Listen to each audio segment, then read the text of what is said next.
righty. Oh, we are late, so let's get the show on the road, right? As I say, 1 second. Kind of low, but that's what we'll do.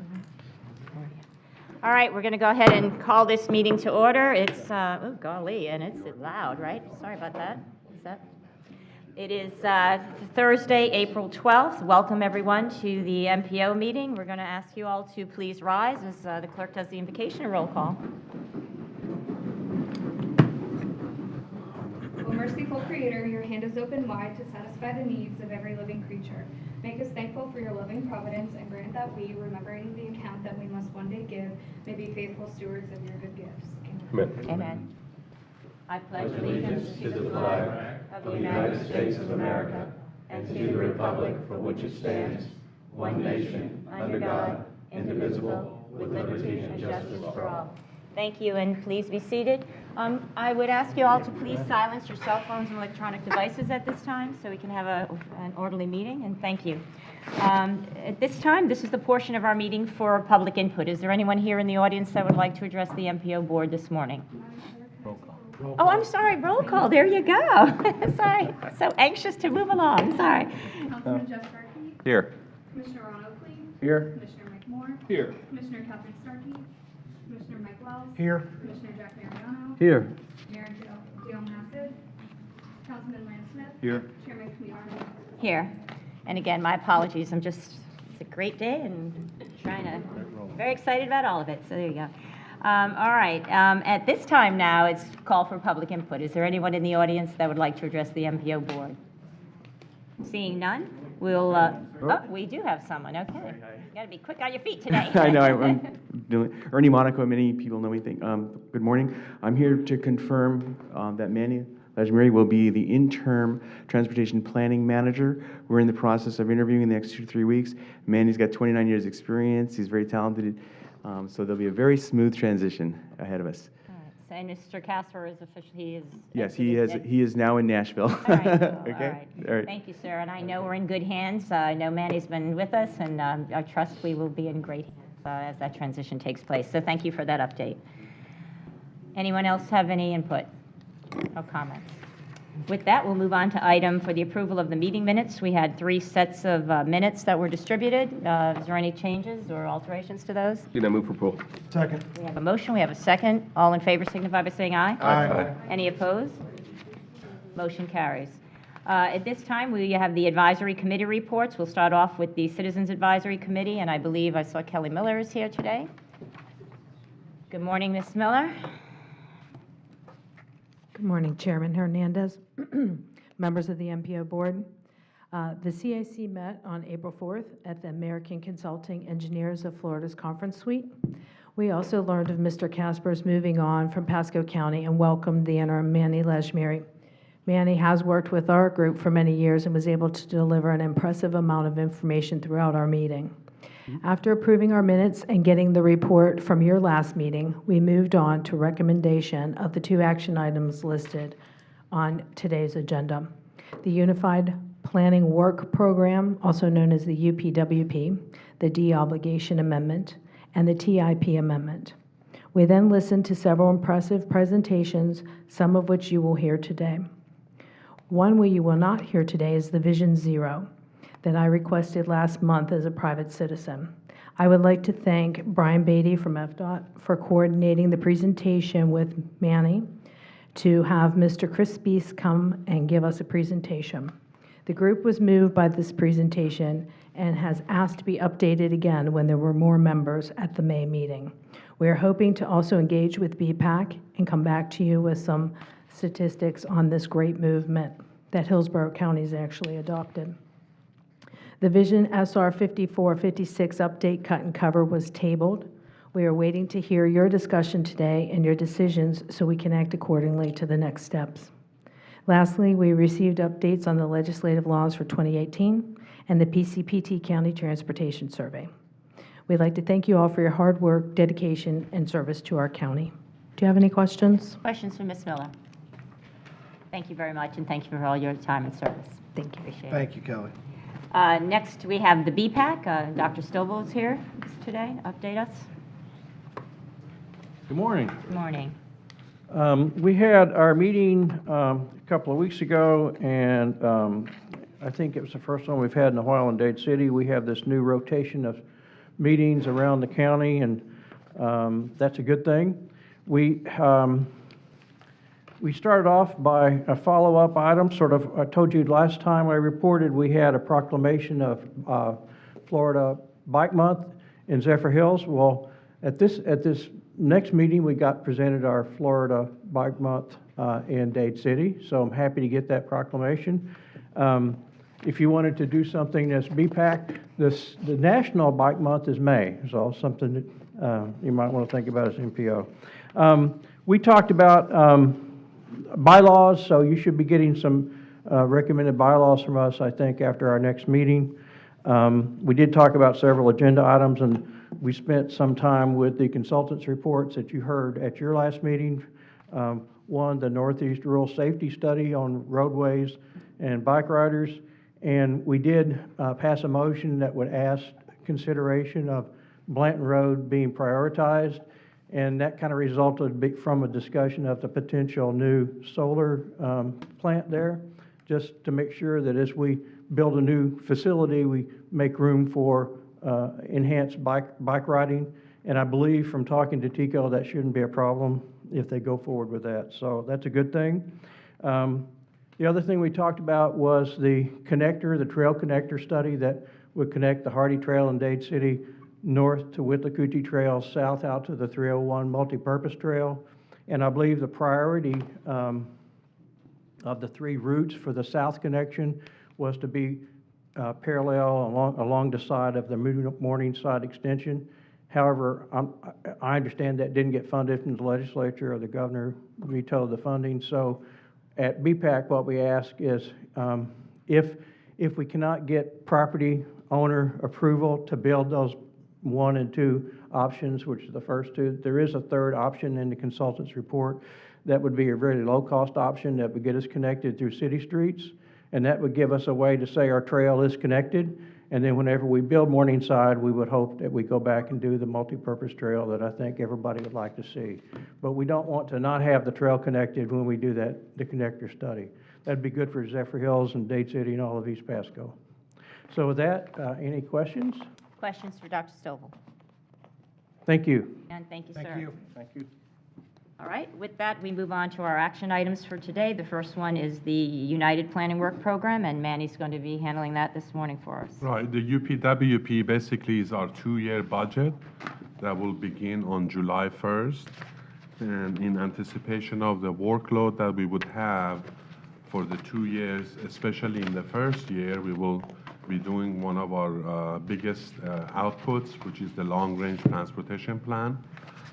We need to make sure we have enough money to cover the consultant work and all the stuff that goes with it. We feel that we need to move about $400,000 from our existing budget to move it to next year to account for all the activities that we will undertake. So basically, in your packet, we're asking to move $400,000 from existing budget to the next one, which begins July 1st. Questions? In conjunction with that, something you don't have in your packet, DOT provided us with an agreement that kind of accounts for the transfer of $400,000, and we need the board authorize the chair to also sign that for us. Thank you, sir. Are there questions for Manny on this item for this amendment? Move approval of staff's recommendation. Second. We have a motion, we have a second. All in favor signify by saying aye. Aye. Any opposed? Motion carries. Thank you, sir. Item B, I believe Mr. Beatty, Brian Beatty, is going to handle this, and this will be a roll call vote. Good morning, morning, sir. Brian Beatty with Florida DOT. We've got 2 TIP amendments before you this morning. PCPT approached the department and explained they had some funding out there from the FTA that they wanted to bring into the PIP. And this is new funding. It's Section 5339, which is primarily designed for bus replacement and bus facilities. And the First Amendment is 443414. This is a small urban. They have a subcategory for these fundings. This is a small urban category. And the funding is out there as a capital grant. in the amount of $940,529. And we understand the county is going to use those funds for the McKendree bus facility that's in the works. The second amendment is for 434-416-1. It is also a 5339 capital grant. It is for a total of $258,884. These are new dollars. They're from the FTA. They're addition to your TIP. They don't affect any other projects. And we would ask that the board approve those. Is there any questions? Madam Chair, is the county obligated when it comes to any matching funds for this, to utilize these funds? No. There's no match? No. Okay, move for approval. Second. It's a roll, yeah, Yeah. okay, and it's a roll call vote. And can we can do these together, though, correct? Take the two You amendments together? You should do them separately, but Okay, we'll do them separately, so, okay. Okay. Councilman Smith? Aye. Councilman Starkey? Yeah. Yes. Commissioner Oakley? Aye. Commissioner Moore? Aye. Commissioner Wells? Aye. Commissioner Mariano? Aye. Chairman Hernandez? Aye. Okay, and then for the second one, Councilman Smith? Aye. Councilman Starkey? Aye. Commissioner Oakley? Aye. Commissioner Moore? Aye. Commissioner Wells? Aye. Commissioner Mariano? Aye. Chairman Hernandez? Aye. Thank you very much, Mr. Beatty, for that. Moving on to action item 3, this is the Vision State Road 5456 update. And Ali, I guess, is handling that for us this morning. Stepped out for a second. Oh, he's okay? Can we just delay that for a minute? I don't know where he went. Okay. We will move on to item 8 for a moment. That's the Pasco County Public Transportation update. Oh, did we say that? And here There he comes. he comes. Thought you were here, so You want me to go ahead, or I can wait? you want us to go ahead with the update and you can come back, or you? Okay, go ahead. Okay, go ahead. Kurt Scheibel, Pasco County Public Transportation Director. I wanted to bring some things, we're starting to bring some things that I started way back when I first started here to fruition. And I just want to let you know some of the things we are. If you can slide for me, please. If you want to. Oh, you have a clicker? Thank you. How do you get that thing? As you know, this is what our current map is, our current system map. Our current system map looks like. Okay. And when I looked at that, I thought we needed to do some upgrades on what we're doing. So I got my team together, they put their minds together, and they came up with this. Oops, sorry, that's the back page. They came up with this here. As you notice, it's got color, and each color is specific to each route. So if you, this is kind of an industry standard, you take out all the other information that's on there, and you highlight the different connections and points and places on the same thing. What you'll find is that it actually helps the customer or our riders be able to determine exactly where they're going. The other thing we did is I don't know if you noticed, but I work readers. I was having trouble reading that fine little print on there and figuring out what the heck is going when, where, why, and how. So if you notice, we made it a whole lot bigger, and it covers up 2/3 of the page as opposed to 1/3 of the page. So this is where we're at now. The other part of it, yes, ma'am. Just for the record, I know we didn't have, do we have that all? No. No, ma'am, they came, So, and we don't have our tablets working here, so for those of us who don't have. We can't see So I that. just want you to You know, can't you're see it? telling me I cannot see it, none of us here can see it, so I'm sorry. just so y'all know that. I will make sure you get some paper copies so you can understand the difference of where we went to and where we're going to. That would be helpful. I The know we're whole not i- voting, The but- whole idea is that we weren't looking good. I like what this is doing. This is more professional. This is aligned with the other regions or other people around us are doing and what they're doing across the nation. The other thing we've added is what is called a connection map. This map here, I now know if I'm here, I can have to take this connection to go to this route to this route here. I can now figure out what the heck is going on and where I need to go. There's two other ones we're still in the developmental stages on, and I'm calling them the bus shelter map. It's a bigger map that gives a bigger perspective of the county. So if I know I'm at this shelter here, I'll be able to figure out what bus I need to get to go to what place around the county. And lastly, we're going to have a big map that we're going to put up in like libraries, senior centers, places like that. So I live here on this street. I know I need to walk down this street to get to this route, and it'll take me to my doctor's office and so forth. So that's the things we're working on. The other thing is I wanted to kind of highlight where we are on our trips. Unfortunately, you can't see it, but we have the 19 does gangbusters. That's the big line. The ones that I'm concerned about, though, is how can I improve the 18 to 31 and the 41 to drive that ridership up? And some of the things we're doing is the Summer Pass program. We're really pushing at Land O'Lakes to sell summer passes there to try and get the kids on it. And in that, hopefully, we'll drive it up. We're also doing some advertising and marketing type of activities to drive ridership up on those roads, because the problem we're looking at, when you actually get to Saturdays, we're not transporting a lot of people on the Saturdays, and we need to get that ridership up.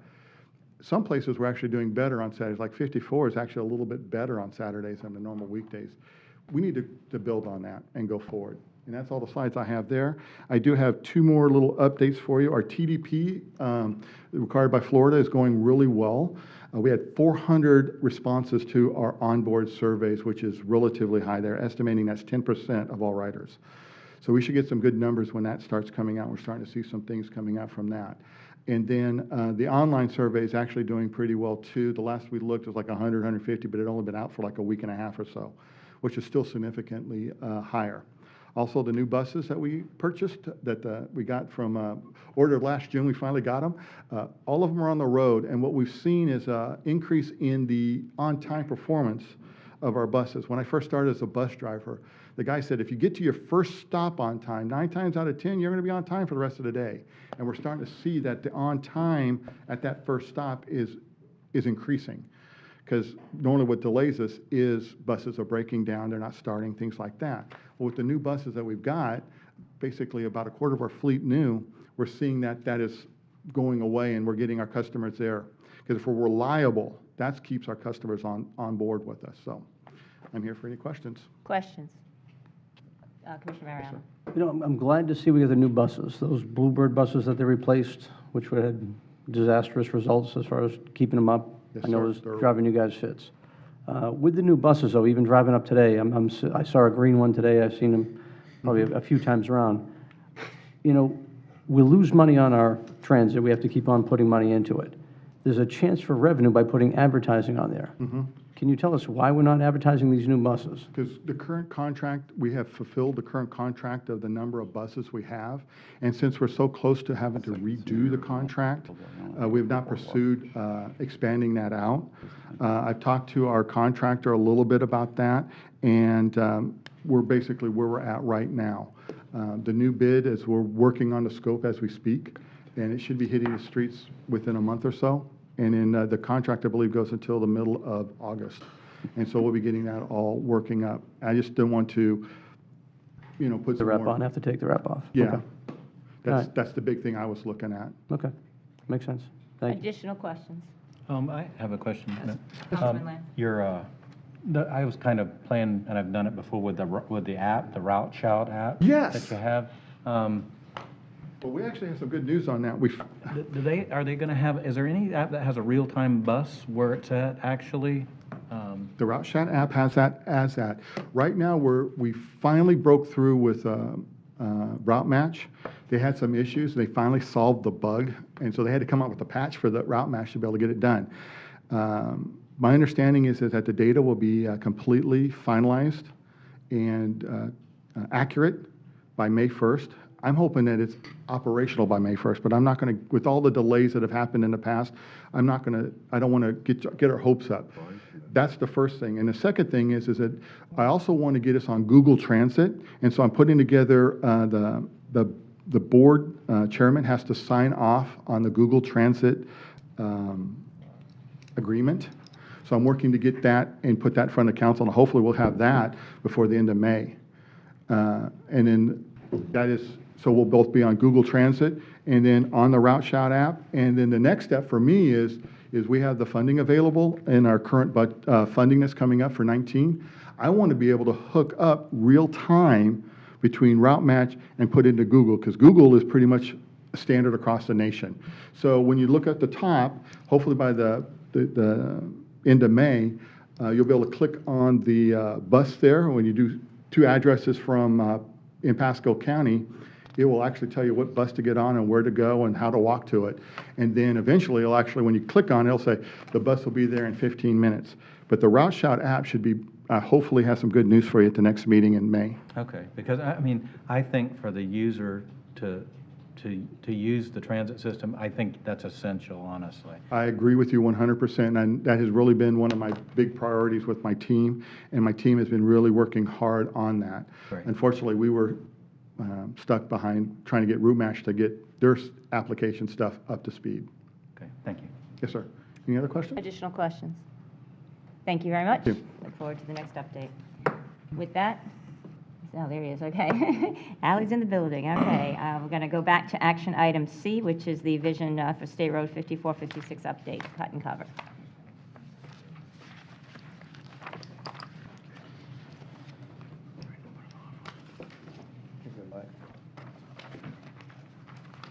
Commissioner Wells?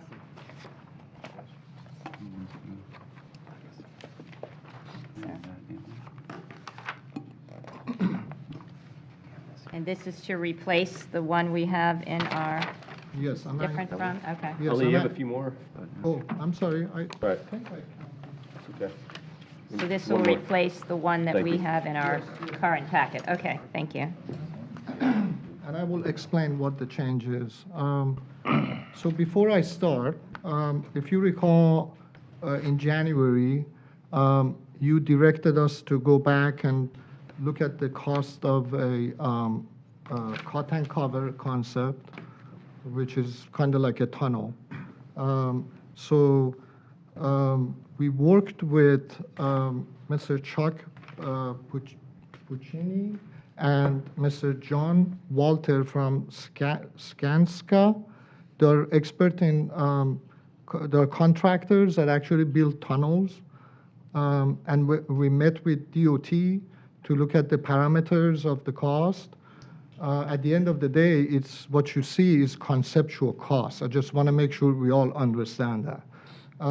But I just want to make a special thank to Chuck, and John Walter is not here, Chuck is here, that they helped us to save about $15,000 of consultant money to come up with this cost.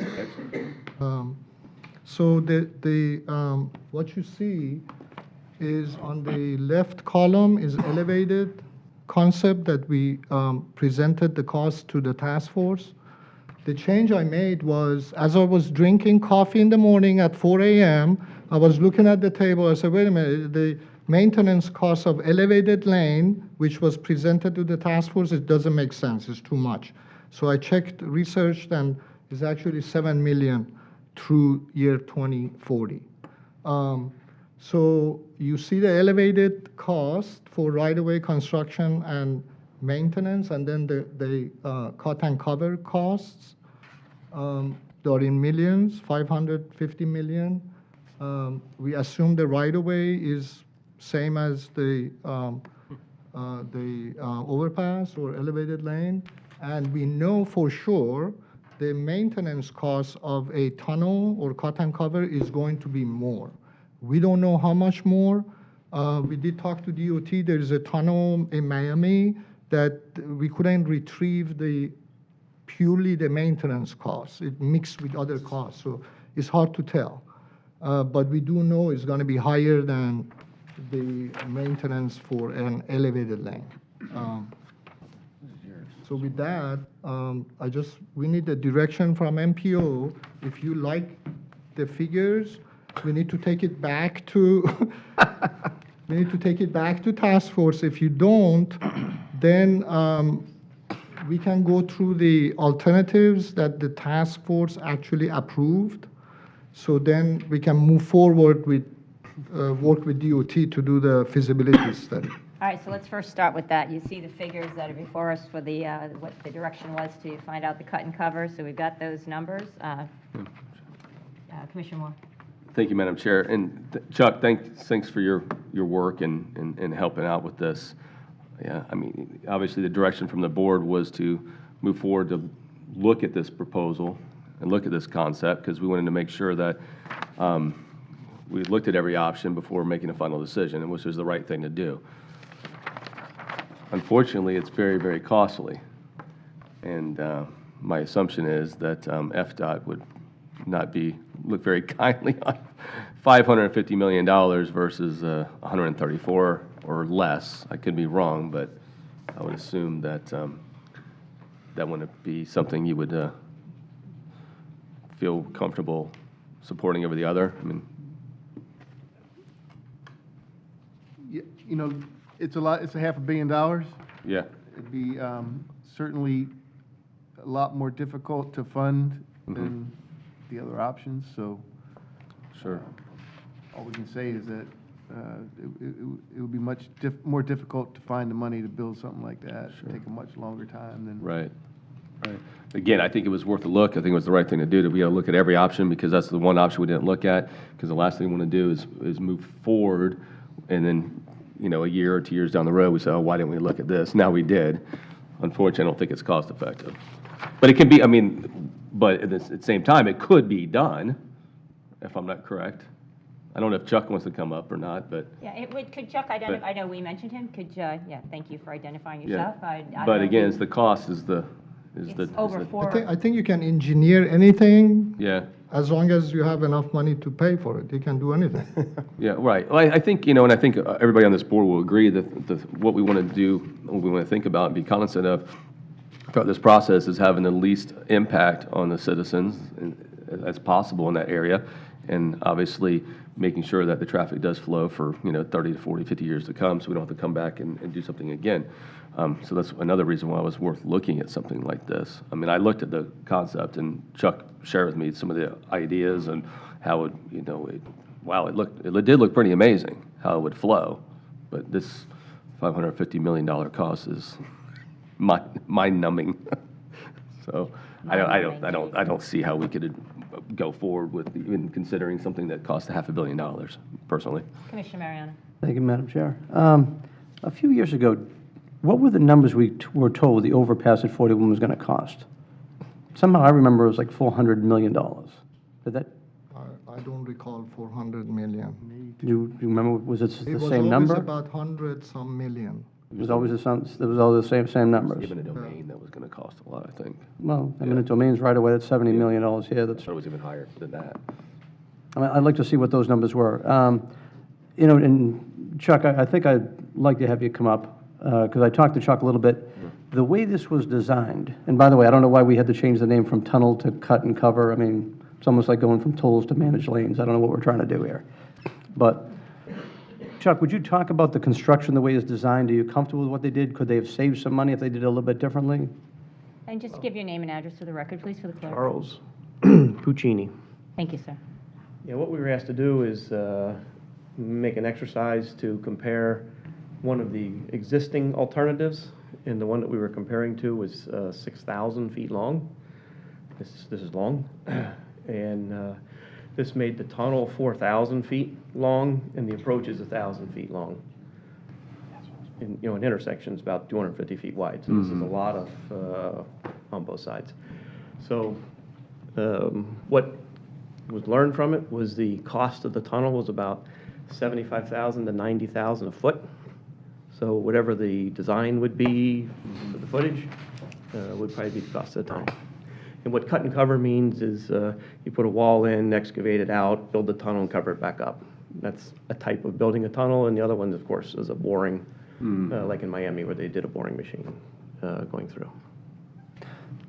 Commissioner Mariano. Yeah, so to follow, is there a shorter distance that could have been done, in your opinion, Well, that could have worked? This is, you know, I'm not a traffic engineer, but this is probably the step, you know, to really fully vet it, which I don't know that's what an MPO thing does, to fully vet it, is to determine what that right length is. You know, where do you want the traffic to start to disappear and show up on the other side?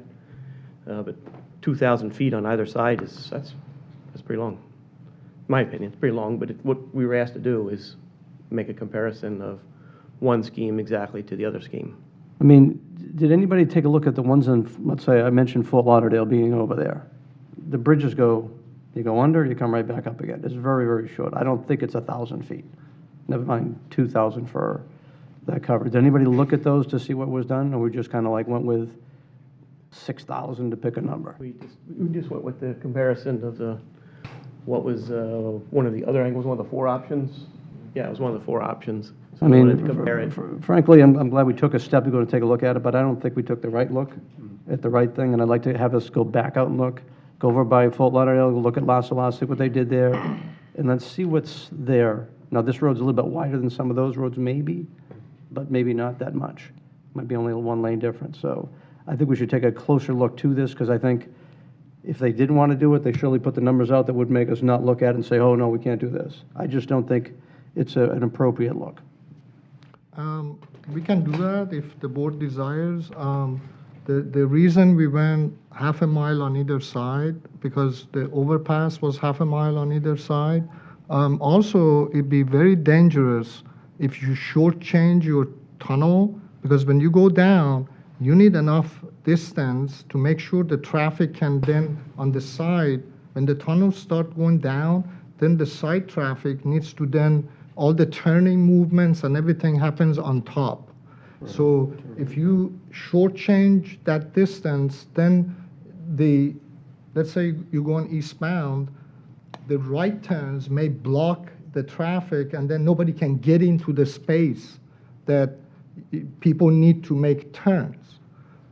So to be safe, and the amount of traffic we are experiencing on 54 is huge by the time you get it done. So you don't want to shortchange your tunnel, make it too short, and people cannot even get to on top to make turns. So we talked with Chuck. He was asking me what the length should be. That's what we decided on. Now, if you want to go back and shorten the distance, we can. But you know, I still think, based on the numbers I've seen, once you start digging down and all the things that you have to deal with in order to dig down with the drainage and the water systems, and underneath, then you got to deal with ventilation, pumping the water out, and all those issues, you're still going to be higher, but I don't know how much higher if you want to go a shorter distance. But again, you're taking a risk, because once you build it, you're done. You can't then change. I understand. And like I said, with Lauderdale, they seem to have worked very well there. They do move a bit of traffic. This one might be a little bit bigger in intersection, but they take care of the left turns, they take care of the right turns, they take care of the overpass. Very, very safe and very quick, smooth moving all the way through. So I'd just like you to go take a look. You can probably do this by an aerial shots, by look at some of the bridges they have out there, and get the number, what's the length of it between going up and down. And from those numbers, you should be able to look, and without having to spend a lot of money or time, to kind of figure out what's the difference of what they're building or what they built to what we say we want to go build. Well, it depends on the traffic volumes too. Again, I don't know what the Fort Lauderdale volumes are. I can tell you the 5441, 80% or only 20% of traffic are going through. You got to deal with the other 80% on 41 and all the turn lanes. So if we want to compare it to Fort Lauderdale, we got to go and figure out what was their design projections and you know, all that. I don't know if it's comparable.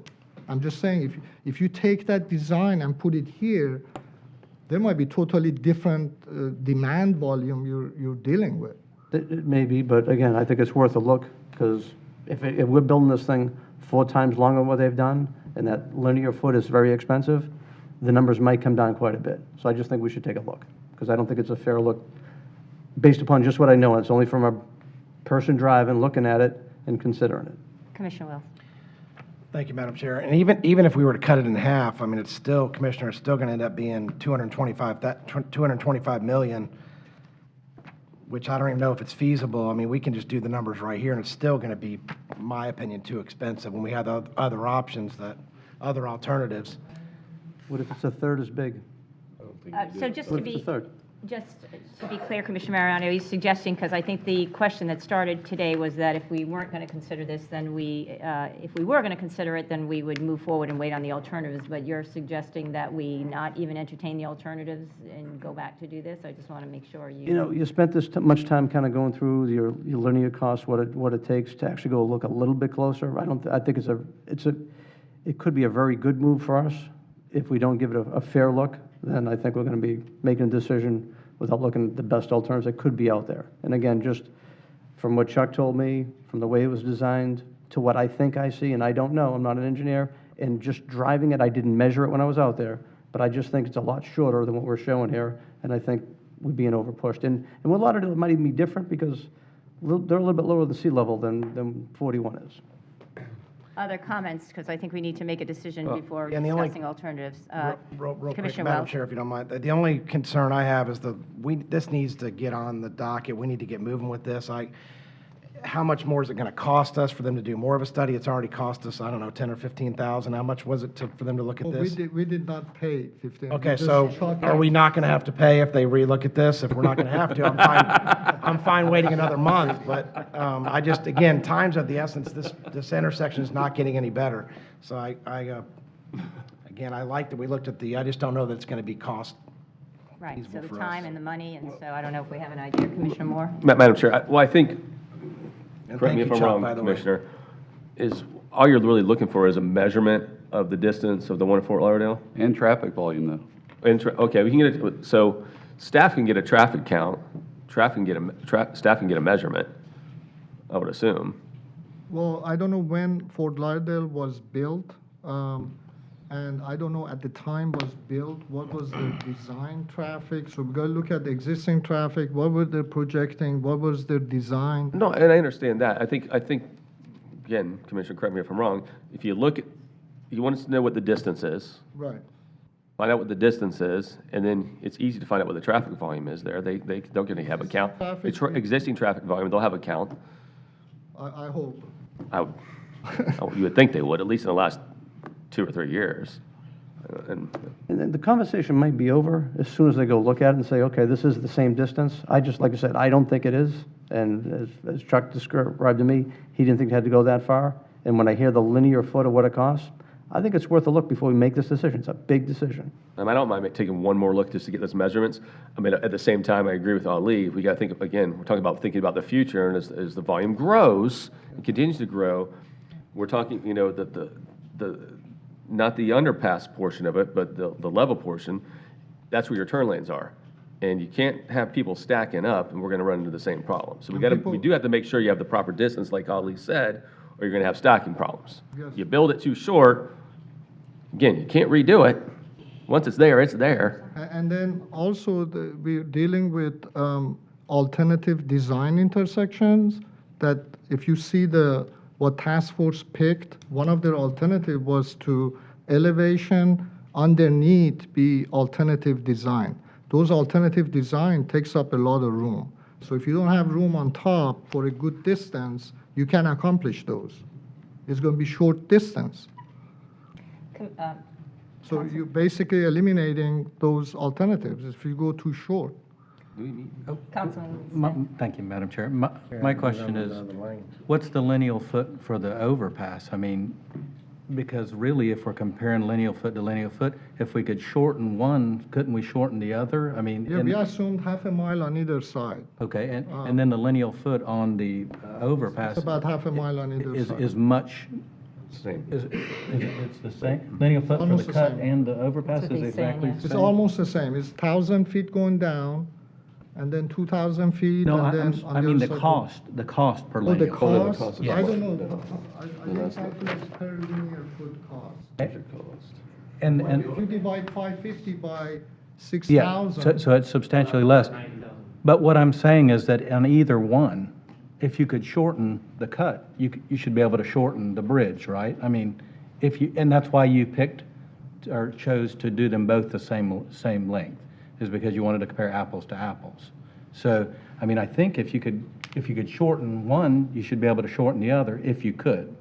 If we're saying the tunnel, you can shorten the stack lanes, then you should be able to shorten the other, so it would still be proportionately, the cost would be Right, so you proportionately. can, yeah, I mean, The one would come relatively- down and the other would come down, but the differentials would stay the same on the cost. The delta be the same. Right. Let me ask you this before I turn it to Commissioner Oakley. So what I'm hearing here is, yes, a desire. We've gone this far and we've taken this much time and effort. I mean, but if you could do this request, we don't want to wait several months now out. If the next meeting, I'm hearing like if you could come back at the next meeting and give us kind of a comparable based on what the discussion is here. What I heard is that we don't want to, again, keep pushing this out a long, long period of time. I don't Well, know. and after Commissioner Yeah, Oakley, I have one let's- more, I have a question for Okay, Chuck, so if he doesn't Commissioner mind. Oakley, what's My question is that project that's in Fort Lauderdale, is that a FDOT project or is that a county project? I don't know, do you know? We don't know. Because surely they would have that information at how they figured that out to build that particular road. I was curious whether are you talking about a tunnel type of a situation under a road or under the intercoastal? Under a road. And there's several of them to look at. There's not just one. Now, I know there's places where we've had the road go over another road. I'm not familiar with one that's gone under, so I'd probably have to get with you on figuring out where that is. It And I'm gonna may say very this well road- this- exist down there, but I'm not familiar with that. Yeah, some of those bridges are 30 years old. They were done 30 years ago plus. The ones So, I'm I mean, aware it's of not like- down there are underneath the intercoastal. There is a tunnel underneath the intercoastal in Fort No, Lauderdale. we're talking probably half a mile inside the intercoastal, Okay. no, to the west. So But it's inland. it would seem like you could just, make a phone call to someone that was in charge of that at one time. They'd have those answers for you. And I think we should work with DOT, if you guys don't Yeah. mind, is to help us get involved, or We can help you with unit costs. We've kind of stayed out of the details of this as you all work through your alternatives. I would caution you that for a tunnel, it's not per linear foot a proportional difference, and, you reduce it by 50% doesn't mean you're going to reduce your cost by 50%. And we do have standards that we have to meet.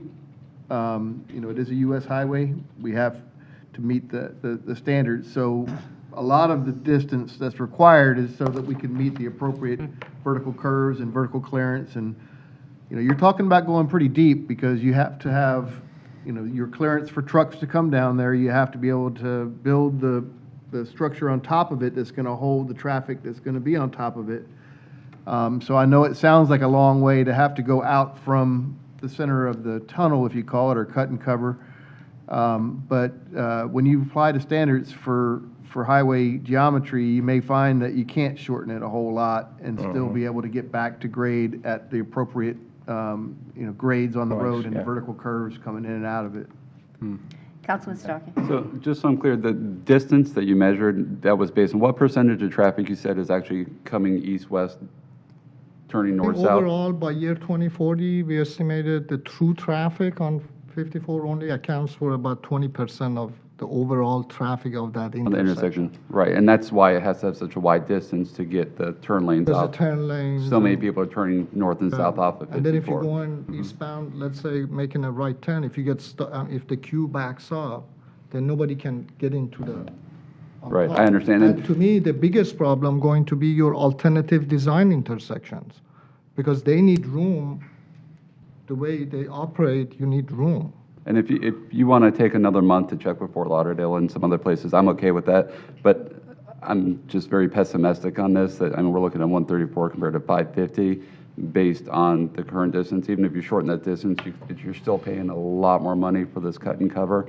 And time is of the essence. We have to get moving on this sooner than later. So that's where I stand. If you want to take another month and research a little more, I'm just pessimistic that we're going to get answers that are going to make us want to go that route. Commissioner Moore.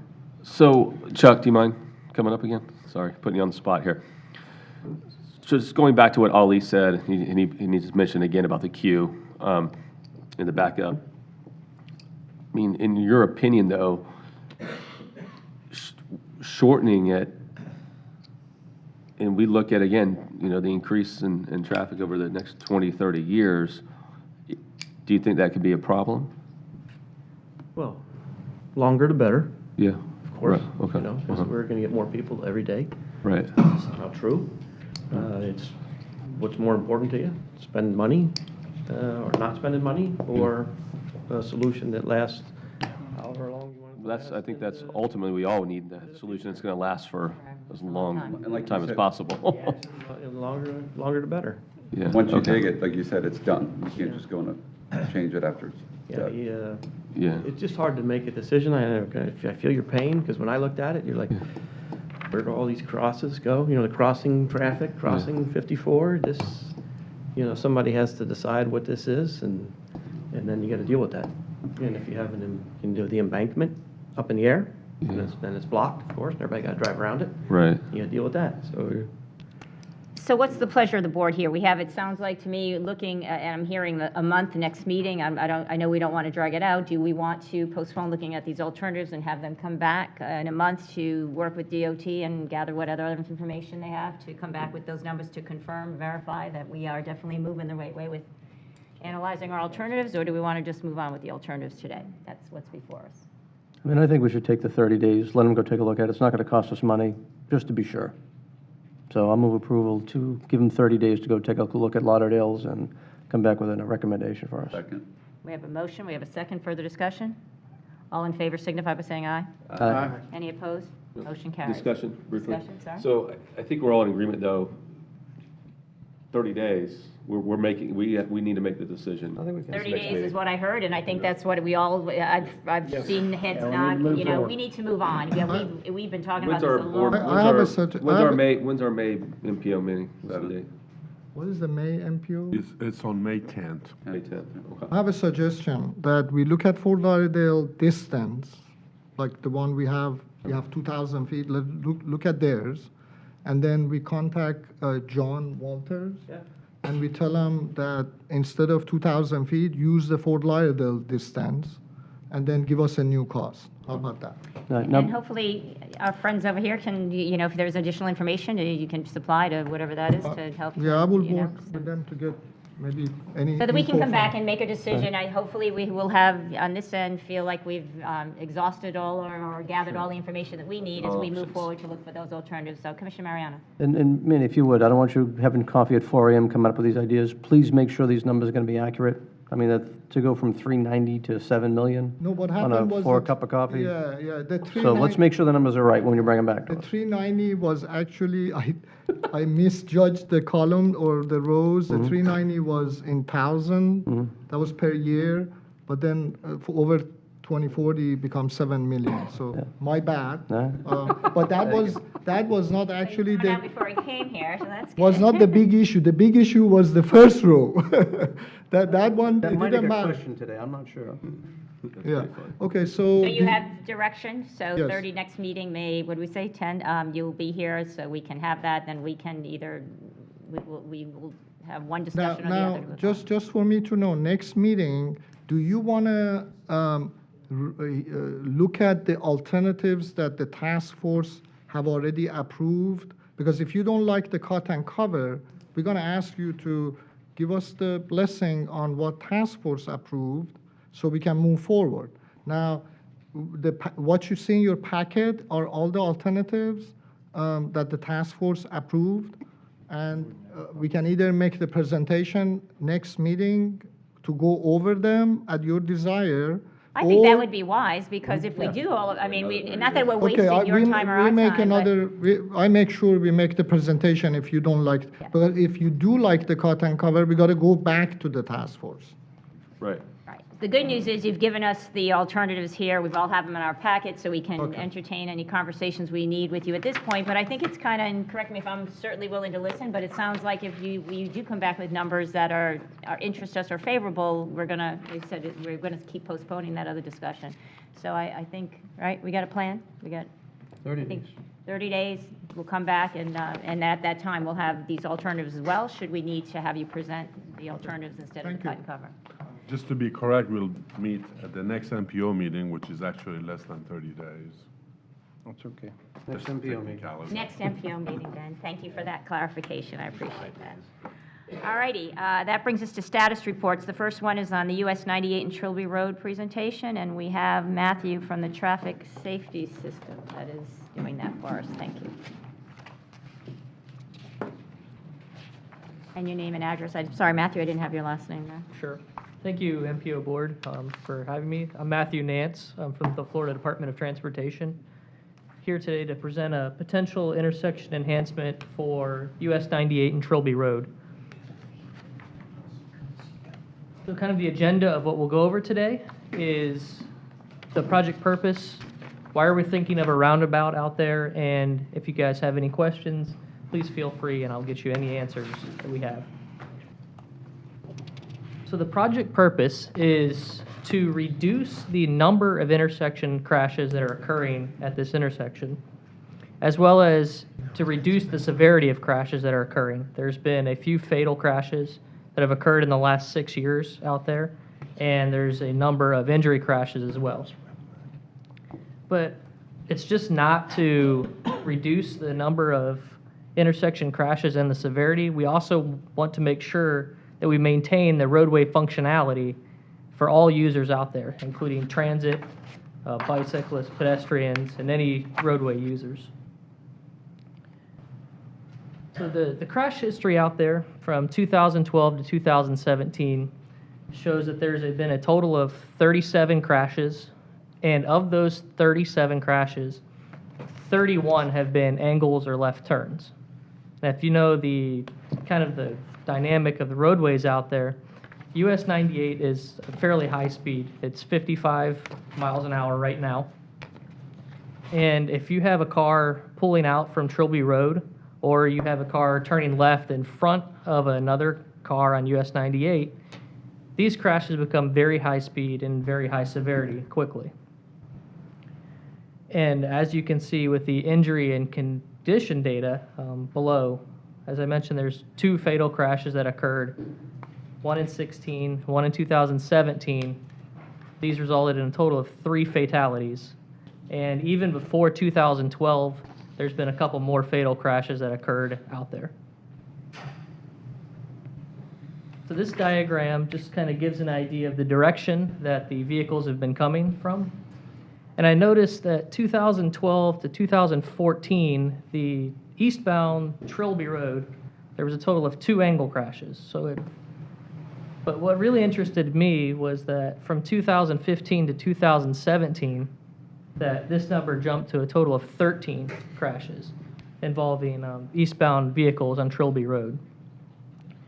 So we're going to look at, even in the meantime, of trying to figure out some enhancements we can do and work with the county on that, just to figure out what's possible in the interim term.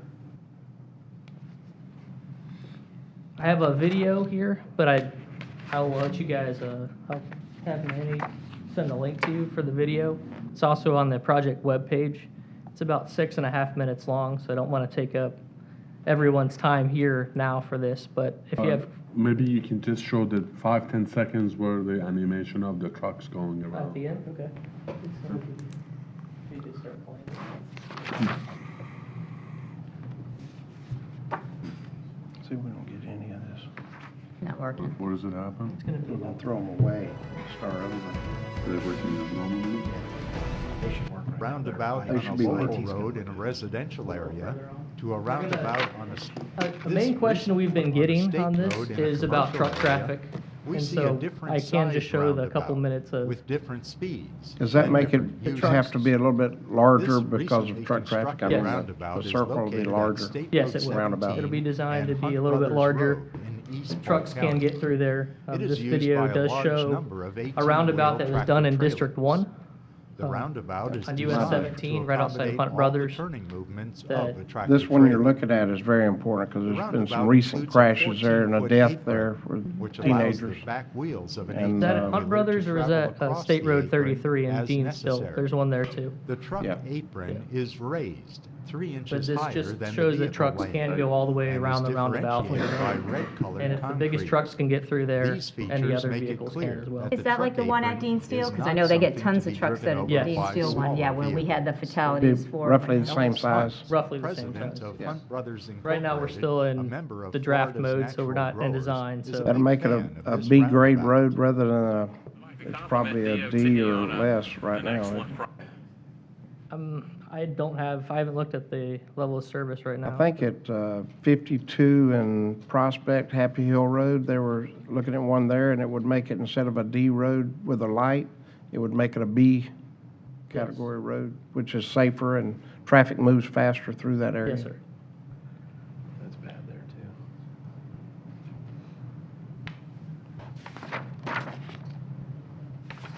So kind of why we want to propose a roundabout out there, as I mentioned before, are these angle and left turn crashes that we're having.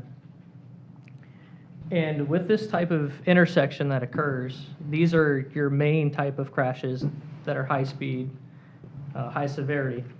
And then with a roundabout, you're taking away the speed because you're dropping speed to an advisory of 20 to 25 miles an hour through the roundabout. And instead of having an angle impact or or you're turning left in front of a vehicle, these crashes are becoming low speed side swipe or rear end crashes that are very less severity. And it's through different studies, it actually has shown up to a 90% reduction in fatal crashes and a 76% reduction in serious injury crashes at these intersections.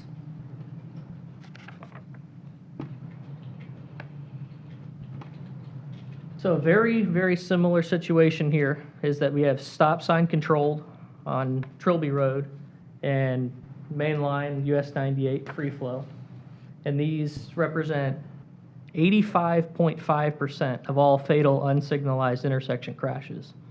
So if you see 85.5% and we can take out all angle and left turn crashes that are occurring, you can significantly reduce the number of fatal crashes that are occurring at these unsignalized intersections. But as I mentioned before, it's not just about safety. We want to make sure that we can have all the functionality for all the users out there.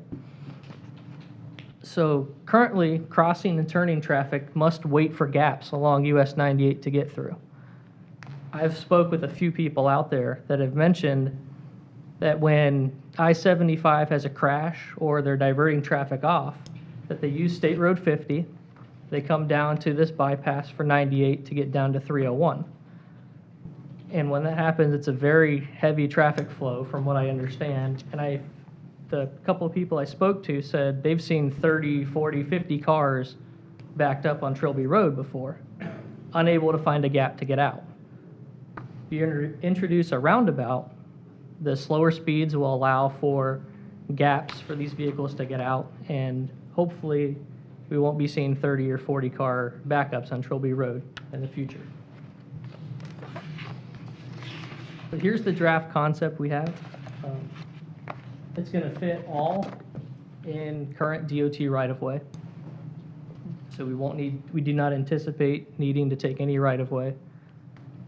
And we don't currently have any funding for design or construction yet, but we will be requesting that come next fiscal year when it starts in July.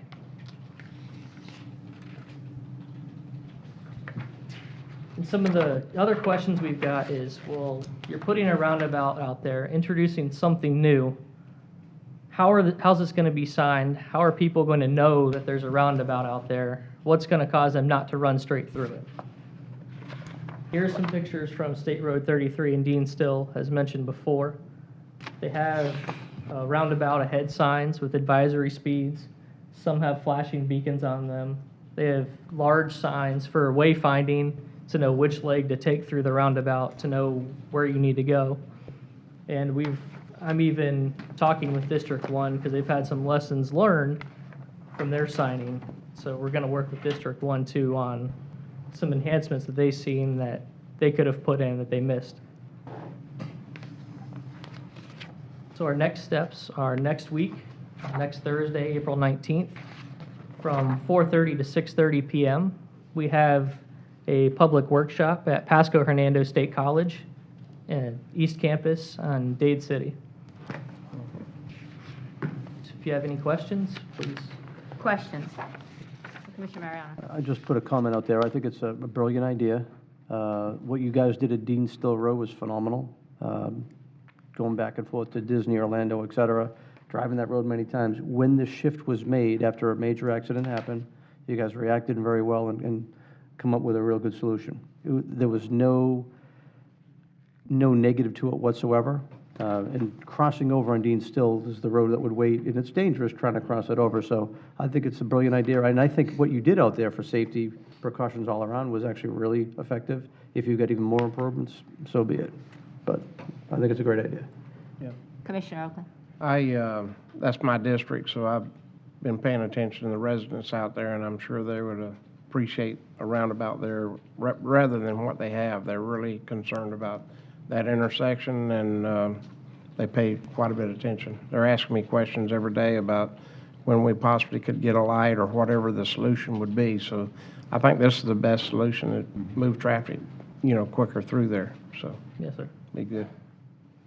I just want to, just kind of an add-on comment to Commissioner Oakley, as the fatalities at that Dean Steele, Dade City family, so it really hit home for us. And so I drive that as well often, the new roundabout, which and it's busy, but it seems to really work well. So I appreciate the fact that there's additional enhancements or signage and things that can be done, but I look forward to, seeing that help to really alleviate that situation there, because it is bad. So hopefully you get a lot of residents that come out and participate in that. Is there a date of construction, or the decision hadn't definitely been made yet, or it has been made? We don't currently have funding yet. We're applying for funding. All right. So I'm not sure when we're going to get funding yet on that, but I'll see safety is if definitely a high priority for us. I'll see if a friendly senator can help y'all with that. Yeah. Additional questions? Are you here for our IT? Are you, okay, would you want to come up and help us so those of us with not as great eyes could see? Okay. For those of you that are here, we do not have access to our IT here, so. But we will continue on as that gets planned for us individually. Are there any additional questions for Matthew? I know that was just an update, no action at this time, and I know we'll look forward to hopefully get a great crowd that comes out there to participate to that. All right. Thank you, sir. Appreciate it. Next item is item B, under status reports for the Cody River update, and Mary Duke is here to, I'm sorry. Oh, no, you're good. I'm sorry. Good afternoon, Mary Helen Duke, Long Range Planning. With Craig Casper moving on, I've been asked to provide you with an update on where staff is in terms of working towards the Cody River Underpass Bayou Trail, or whatever you wish to call it. That's what we're calling it right now.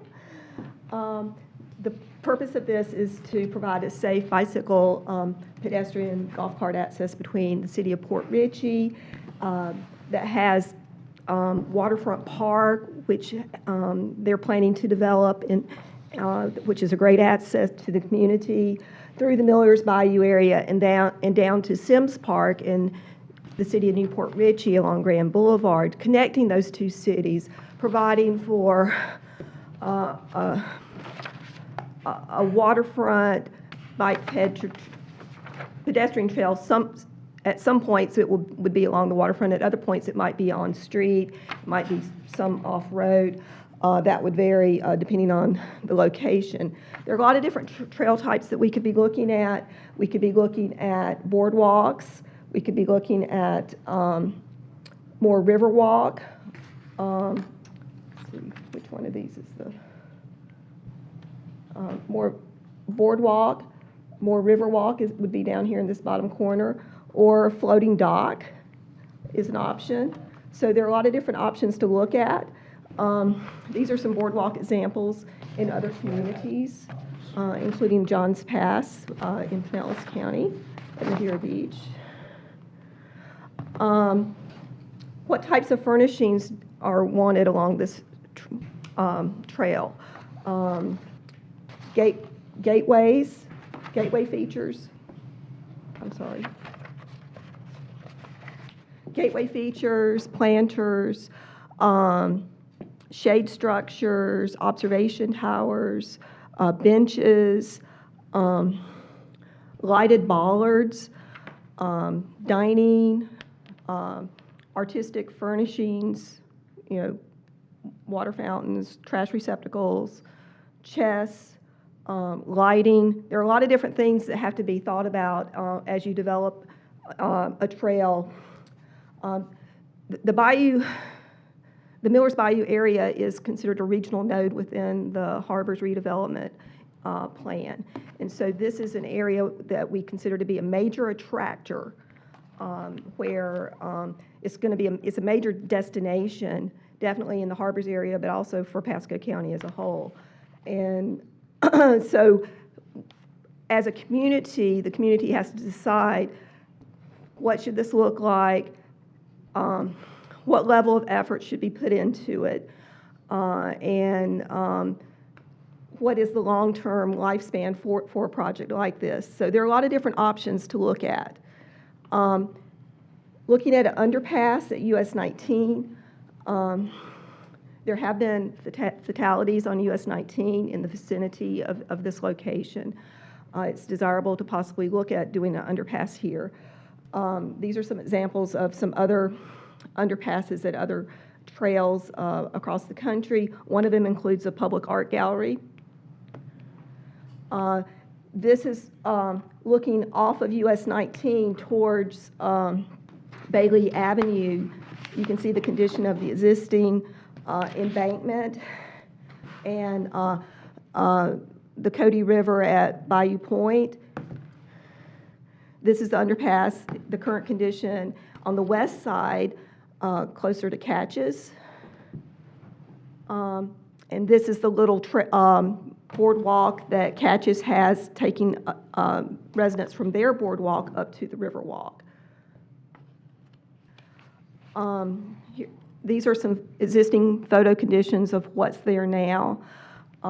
There is room at the underpass for construction of a trail underneath the US 19 arterial. There's enough height clearance, there's enough width clearance to where it would not impact boat traffic. This is looking west along the Catches Riverwalk and their existing docks and their existing boardwalk. So how would a connection be made? Would it move up along the DOT right-of-way along US 19? Would it be possible to take it up to Bridge Street? What are the possible options? There are a lot of different alignment options that could be evaluated. There's riparian rights that need to be looked at. There are right-of-way issues that need to be looked at. Of course, property rights and who's willing to participate in the project. There's a lot of issues that would have to be dealt with. Back in the fall of 2014, students with the Florida State University Planning and Development Lab did a study of this area as a catalyst site within the harbors. And they came up with an underpass concept that's shown in the bottom left there. And in their concept plan, they were suggesting that the trail just go underneath the US 19 and around Bayou Point. When we've had discussions before, Craig Casper had brought forward another scenario where it would come up the US 19 right away on the west side under 19 up to Bailey Avenue and then up several local streets ultimately to Grand Boulevard. So there are multiple scenarios and permutations of these different scenarios that can be evaluated. We need to look at pulling the community together to decide which one of these scenarios is the best scenario that should be approached.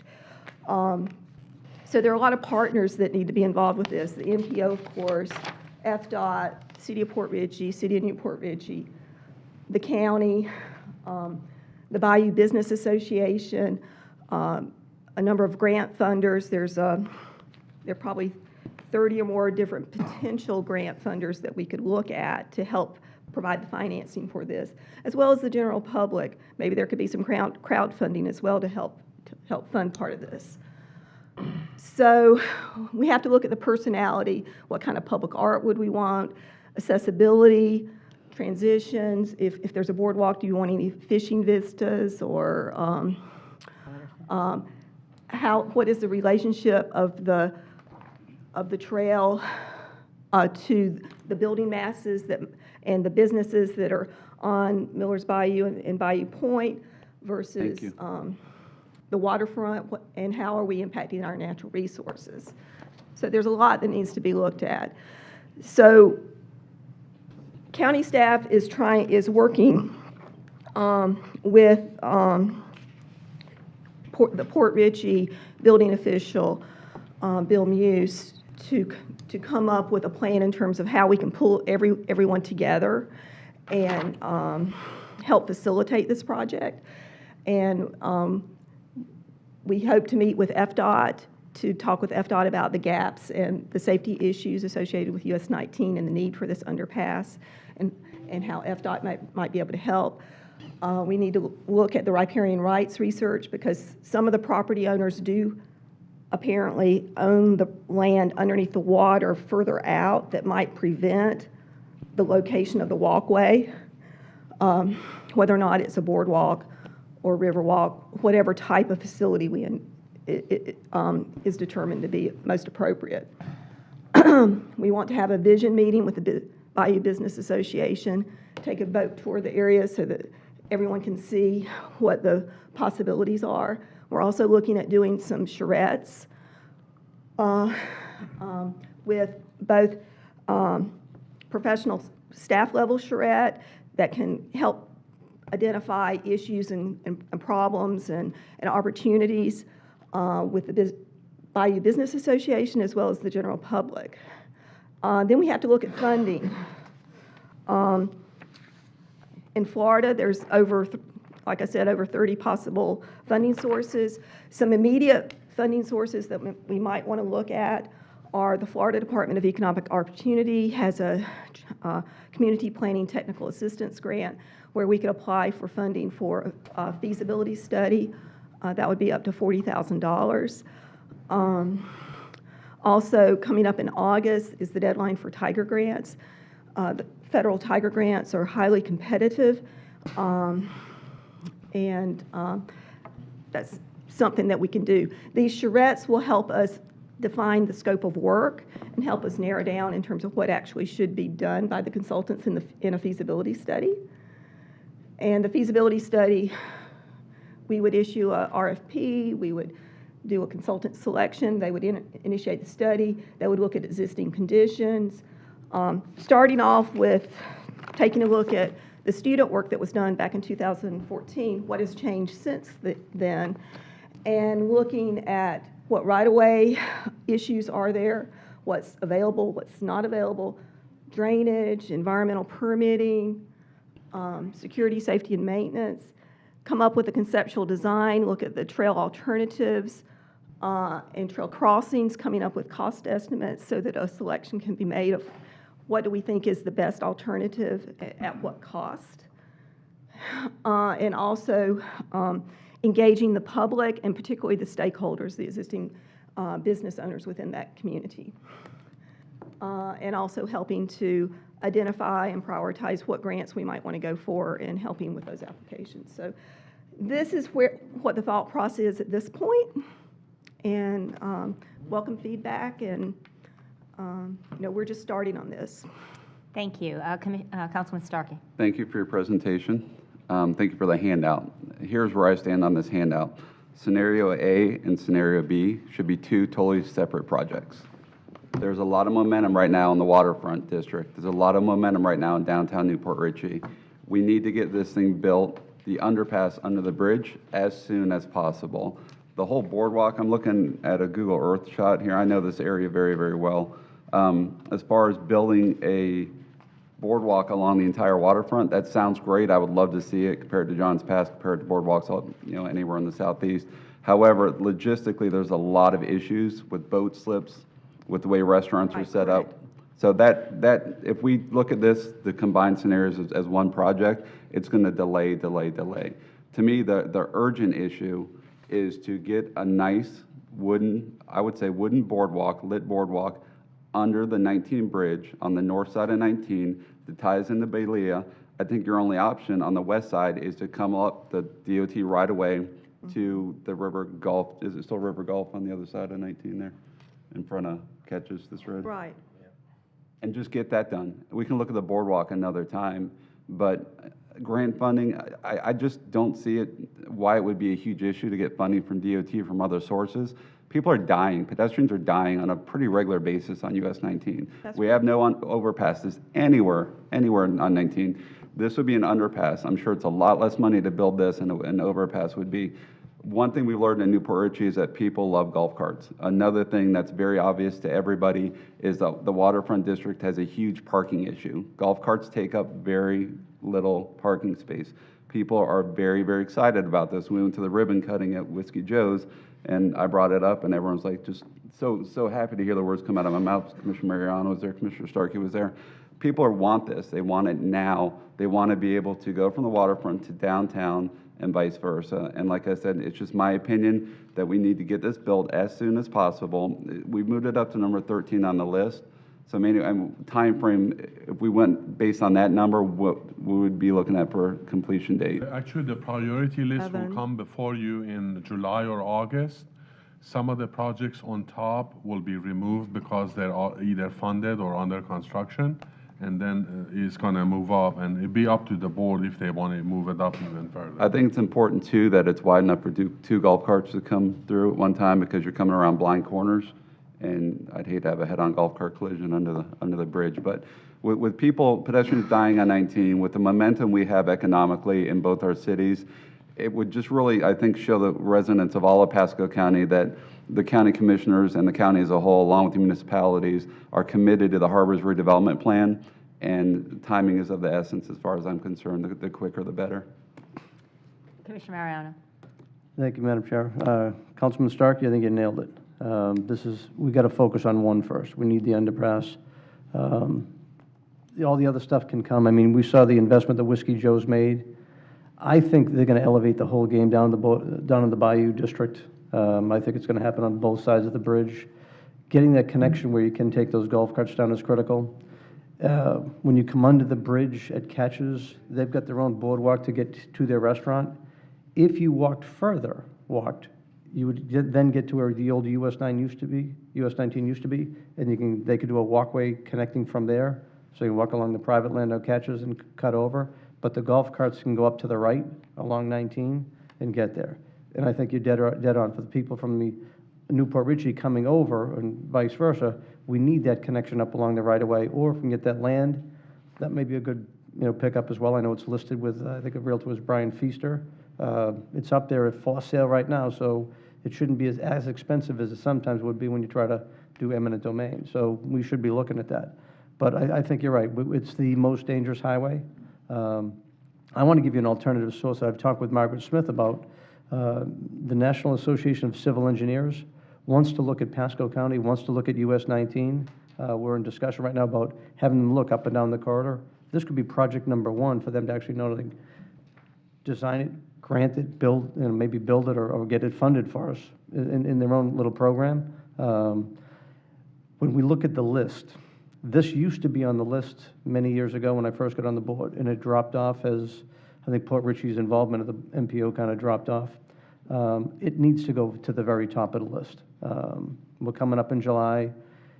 That first section, I mean, it's great to look at all the other things that can happen with the boardwalk and the planting of the sign and all that stuff, but I think private industry will drive their own connections.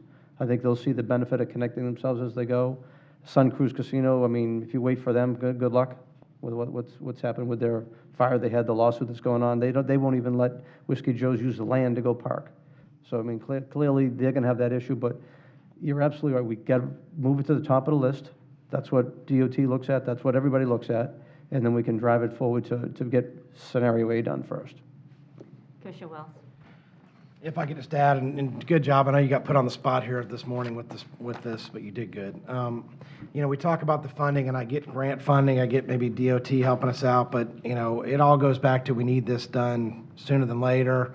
I am confident this is consistent with penny money funding. I mean, you talk about major attraction, destination, regional center with retail, residential, office, hotels, recreational use, promote tourism, match, business relocation, other economic development initiatives.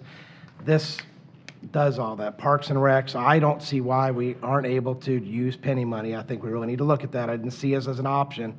It should be an option because it's exactly what we look for, collaborating with the cities and the county and trying to help fatalities. It's going to connect and drive business. That's what it's. So really, if we talk about funding, it should be penny funding very quickly, get the underpass done under the bridge, and then we'll worry about getting reimbursed with grants, with DOT, with what he's talking about with Margaret. I think that's a great idea, but I still think we need to use penny funding. Again, it's what it's earmarked for.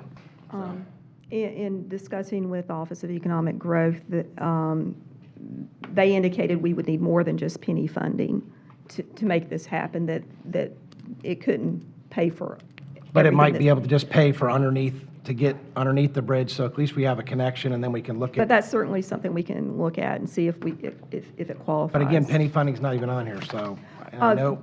This was very short-term, and I have another list of over 30 right here, so. What time frame are we looking at? Let's just, and again, I know you're thrown on the spot here, but if we're looking at just doing what Councilman Starkey said, are we looking at, when could we see being able to do that and have it constructed where it can actually be used? Are we talking 12 months? Well, we would need to have a plan in place first, and the design plan. We don't have a design plan yet. That's why we want to seek funding for the feasibility study that can help get that moving forward. Why The would you- feasibility study could be written, the scope of the work could be restricted to more just the underpass, just the immediate need, certainly. Because FSU did a pretty good job with feasibility study, really breaking it down. Again, I think we have the stuff, and it's been on the plan forever. I'm not getting on anybody. This is important. It's important. Well, there still have to be design plans. But it seems like we're making this more difficult than it really is. It's a boardwalk under a bridge with right-of-way through DOT that's going to save lives for pedestrians and maybe eminent domain, a piece of land on the east side of the bridge. I know you were talking about the entire both scenarios when you gave your presentation, and thank you for your presentation. Like Commissioner Wells said, you were put on the spot, but I just saw a lot of things we have to do. To me, it's not that hard. It's really not. I mean, it's a boardwalk large enough for 2 golf carts going under 4 lanes of traffic, coming out up DOT right away next to Catches and coming out Bailey Avenue. I mean, option 2 you look at later, but I agree with Commissioner Wells. If we keep talking about where we're going to get funding, doing studies, doing feasibility studies, it's not a difficult project in my eyes. Let's just get it done. If it's Pasco money, wherever the funding comes from, but it needs to happen as soon as possible. So Manny, do you want to, I know Mary's on the spot here. I know you mentioned July. I know we've given alternatives. I mean, there's this feasibility study. So can you just enlighten us a little bit more on a time frame, which was a question came up? What MPO has in its position is the TA funding, and TA funding is allocated by DOT based on what you, as the board, set as priorities. They typically just go down the list and try to fund the ones that are on top.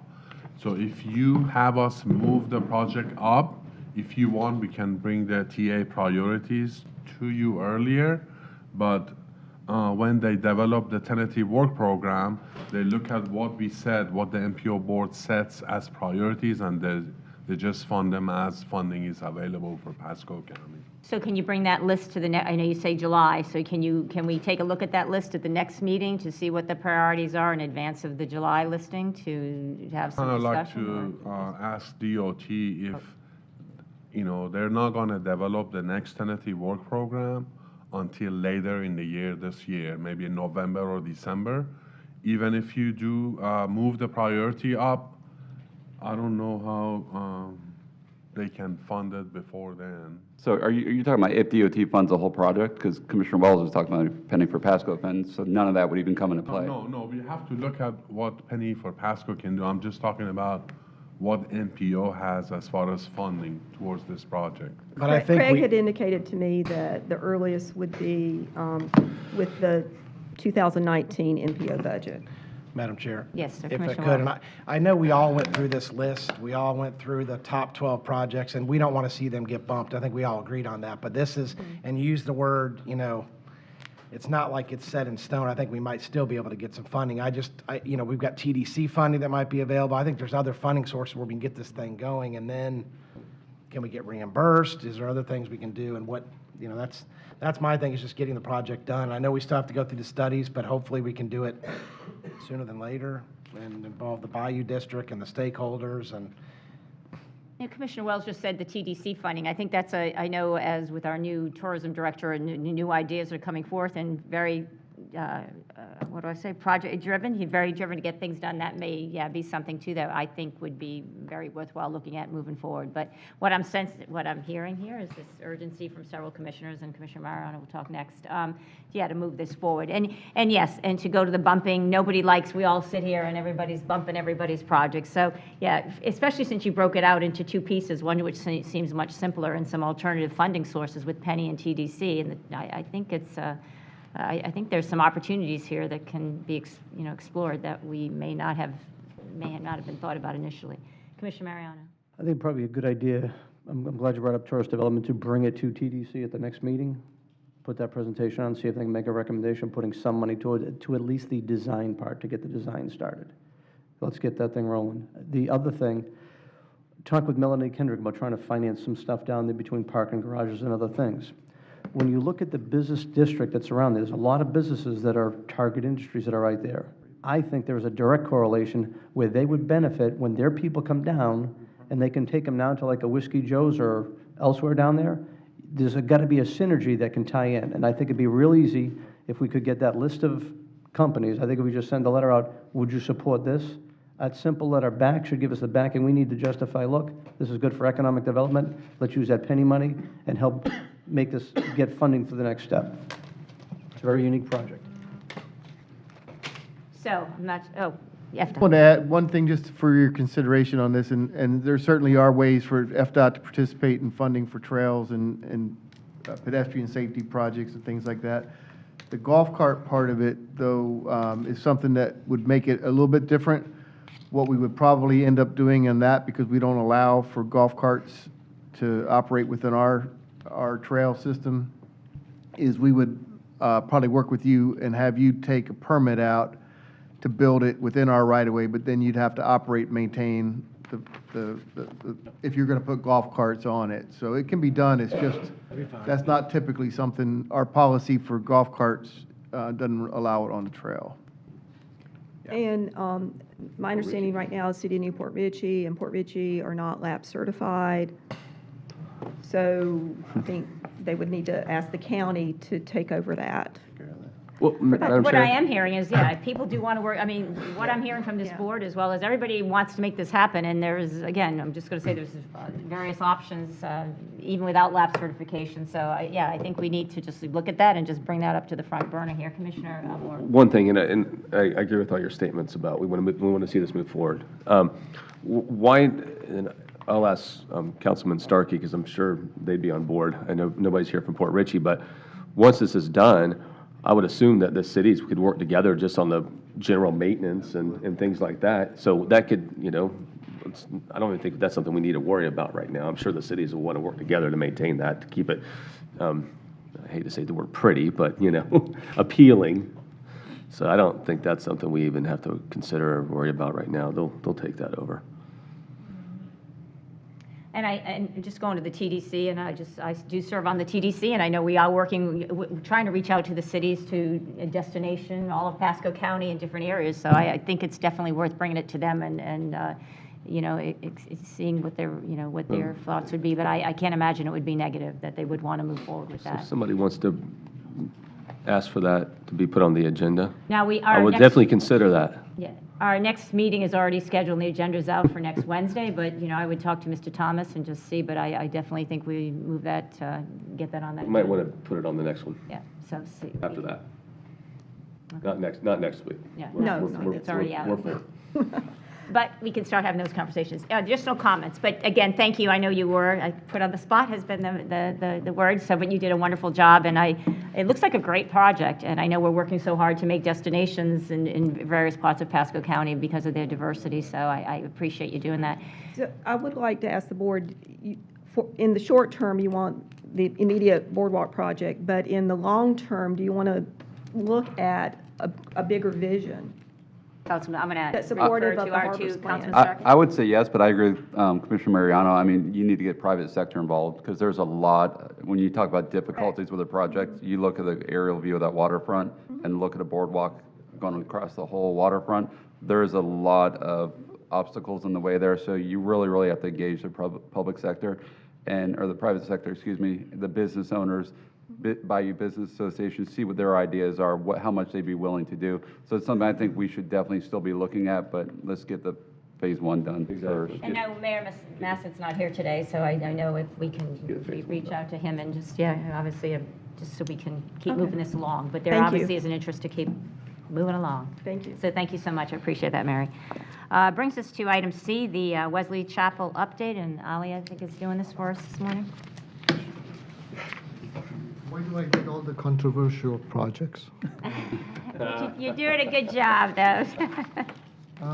Okay, so just to remind you, the study purpose was to look at the connections in Wesley Chapel for 3 connections. We're looking at Mansfield, Meadow Point, and Winfield Boulevard. I just wanted to quickly give you an update, what's going on. If you can, I got it. I don't know if it can get any bigger, right? This is the schedule we are working on. It's continuously being updated. So we already did a public meeting. We got a lot of comments. We are working on the study. It hasn't been done yet. We're gonna finish it end of this month, early next month. We're gonna go to a public meeting when we post the draft study for public review and comment, minimum 30 days. And at the meeting, we will receive comments, and then the plan is to have a MPO board meeting to show you the draft study and get probably additional comments, let you look at it, and then we will after we get all the comments, we will finalize the study. In the meantime, we will also do a public opinion poll, online survey, very simply yes or no, because we already received a lot of comments. Now, the public at that time have the advantage of having a final study so they can make an intelligent decision. So once we have all that info, we will come to the MPO board again.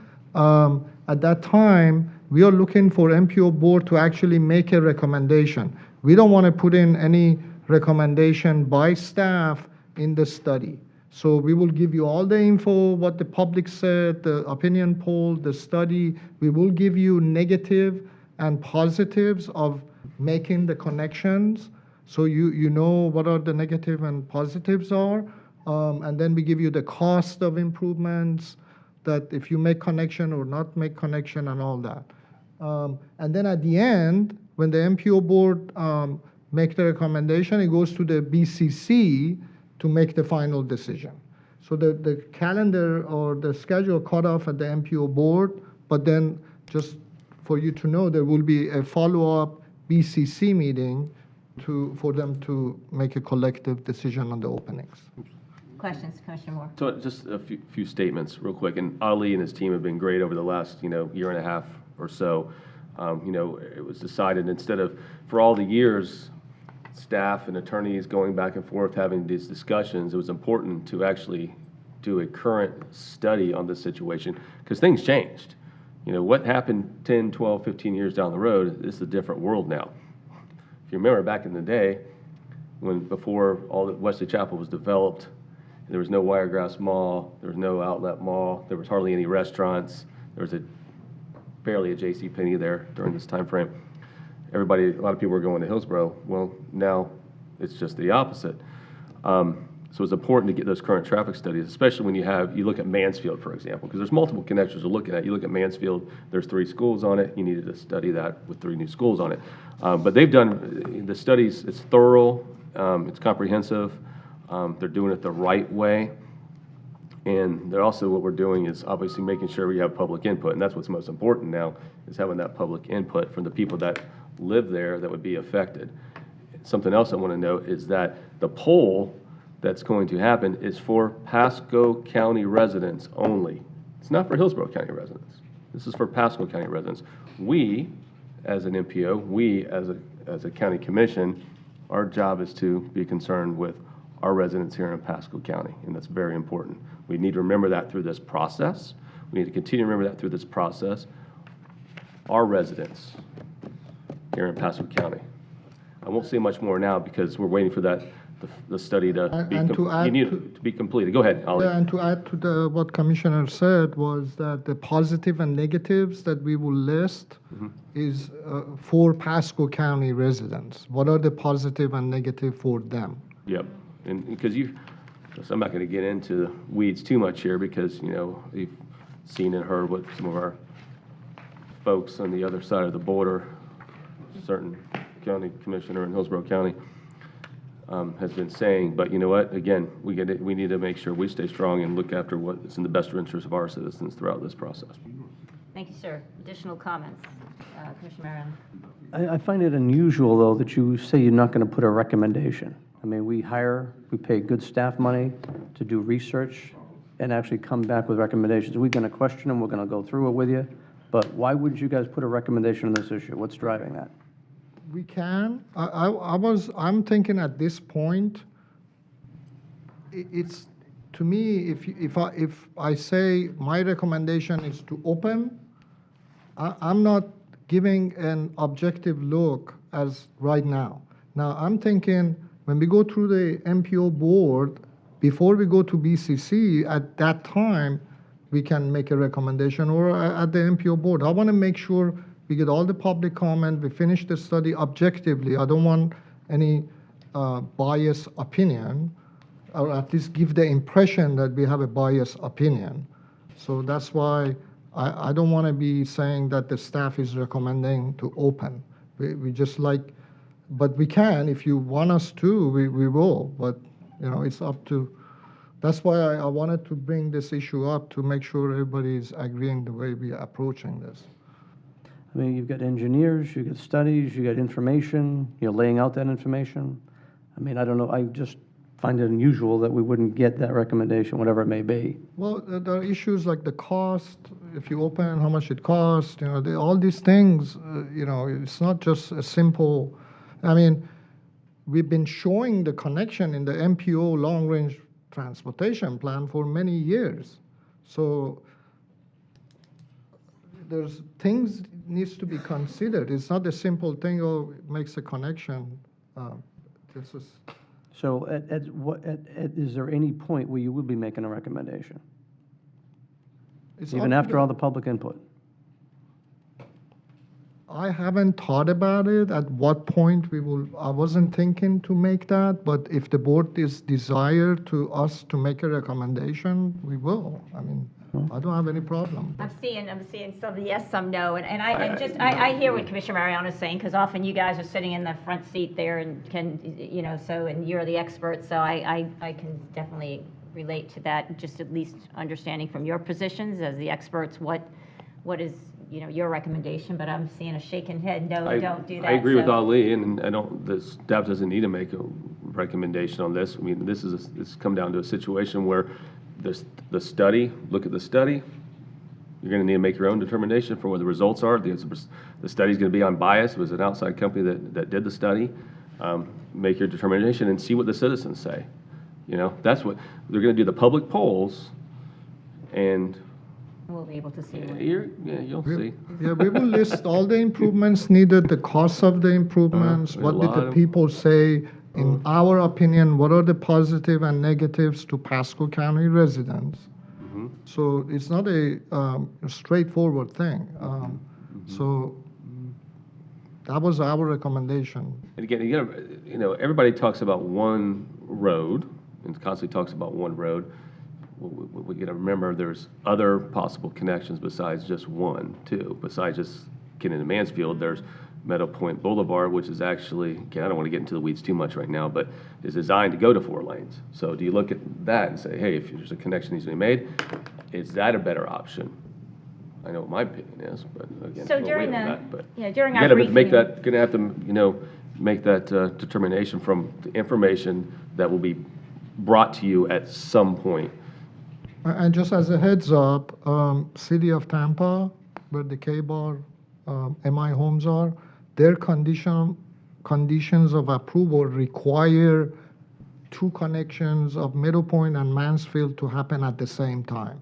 So they don't allow, talking to them, and that may change, but talking to them in their condition of approval for rezoning for K-bar, those two connections has to happen at the same time. They don't allow only Mansfield to only connect or just Meadow Point to connect. Just as, I don't want to get into a lot of detail, but. Exactly, because you go back in just- history and look at where the Yeah. screw-up was, when you had Hillsborough County battling Tampa, and then Hillsborough County got mad at the city of Tampa and didn't allow them to open up Live Oak, when Live Oak should have been open, and there's their problem is cured right then and there, because then they could have gotten, their Cross Creek people could have gotten out, but they got in a pissing match, and then look what happened.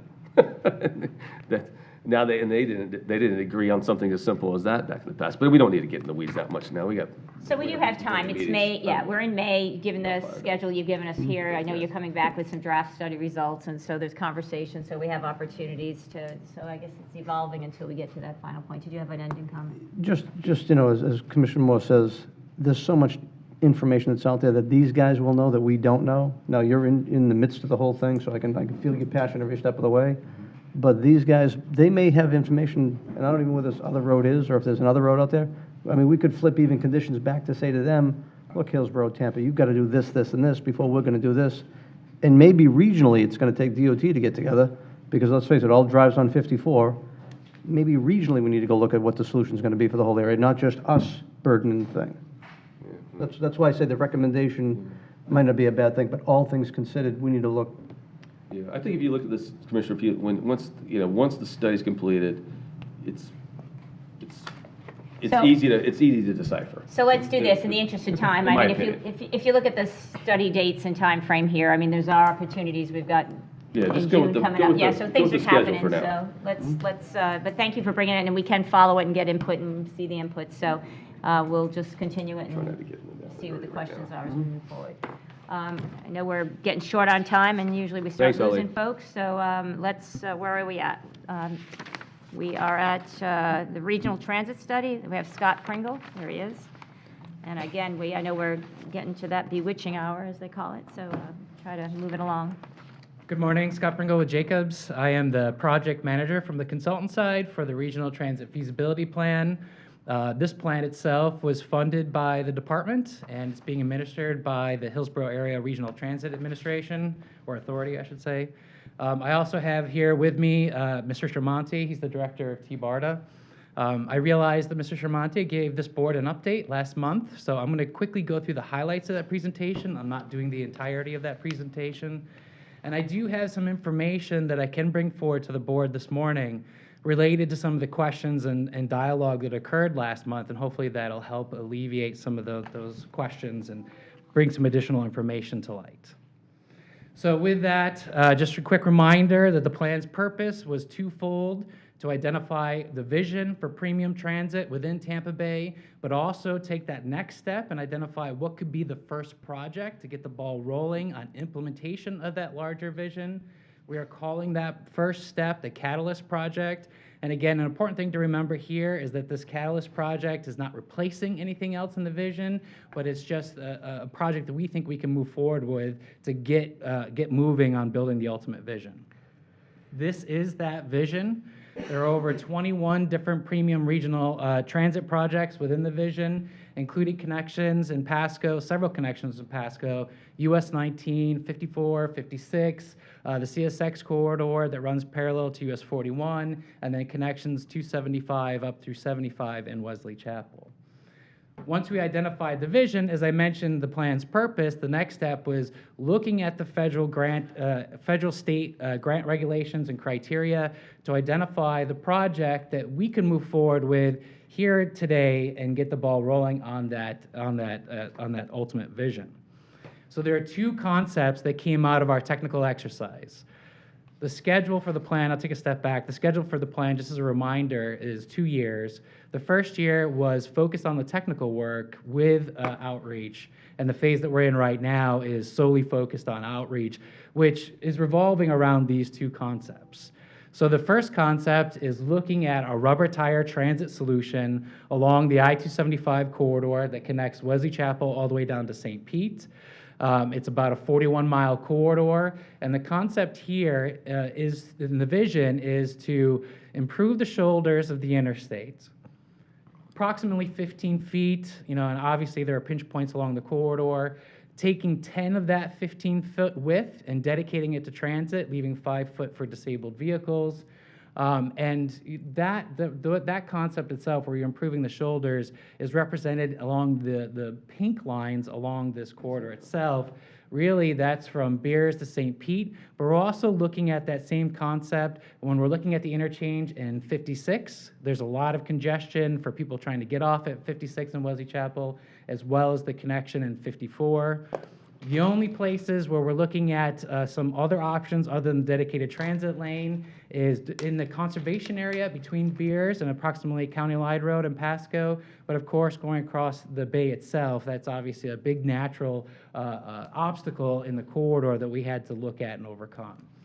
So by doing this concept and looking at doing rubber tire transit and those improved shoulders, we're able to dramatically reduce overall project cost by leveraging roadway dollars, using the existing assets that are already out there today, specifically looking at the infrastructure.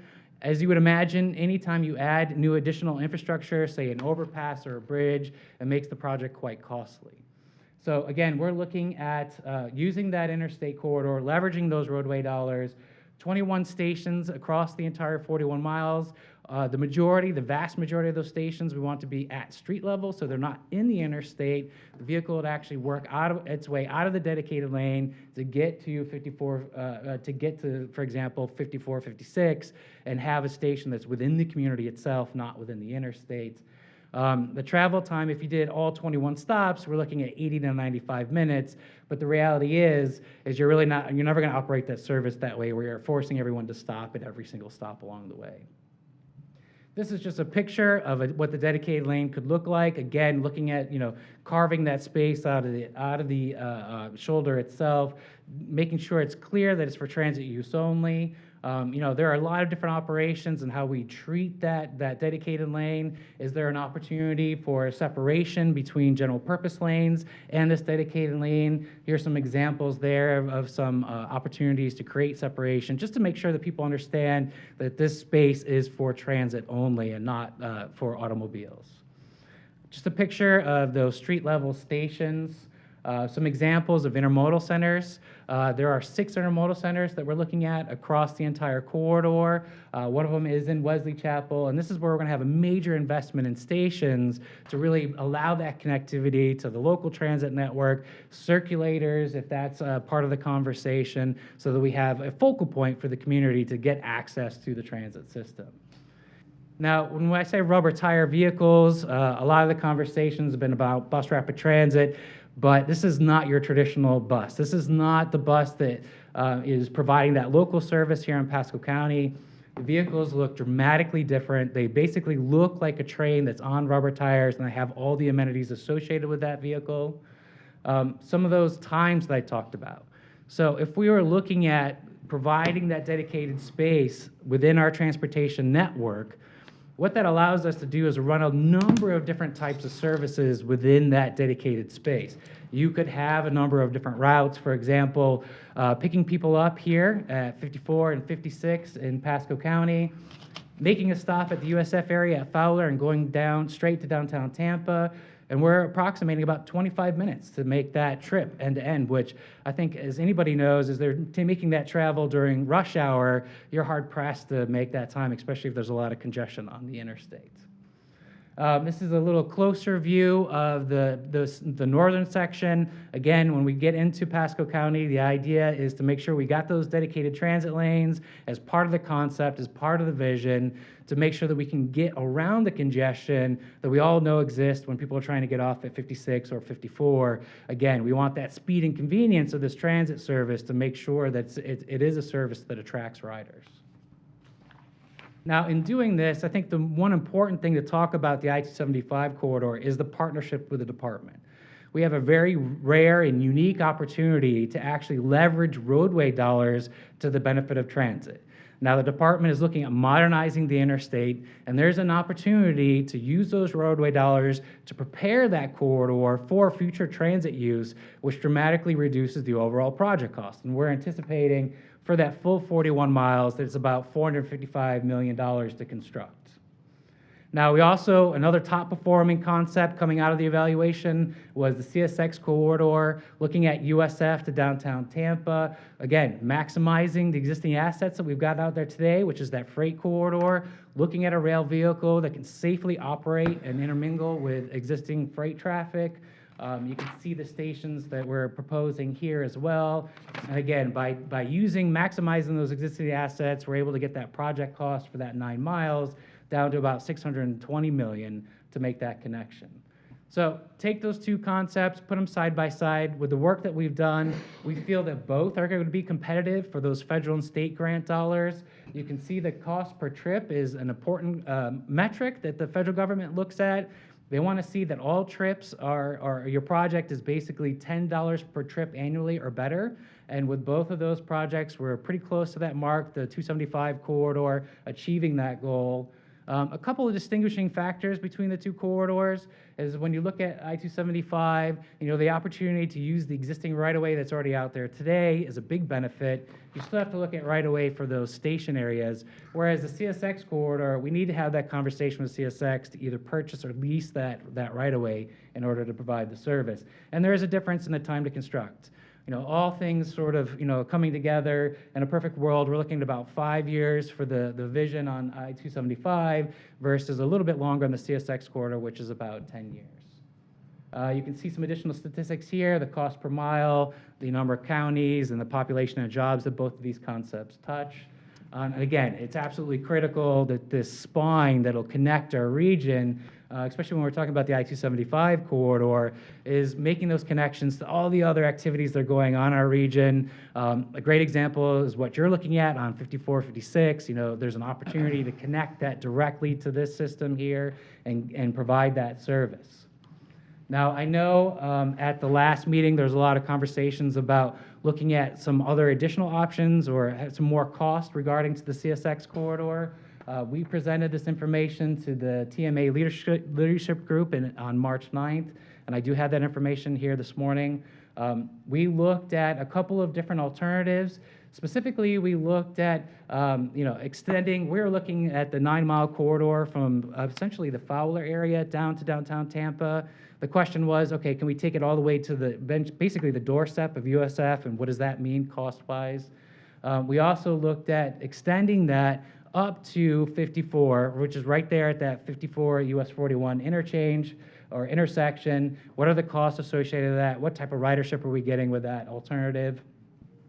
We then again said, okay, let's take that past 54 all the way up to Brooksville. What does that look like? And then again, we're looking at what we call the Clearwater subdivision, which connects downtown Tampa up to approximately Bush Boulevard, Line Ball, all the way across the top of the bay, making that connection to Clearwater and St. Pete.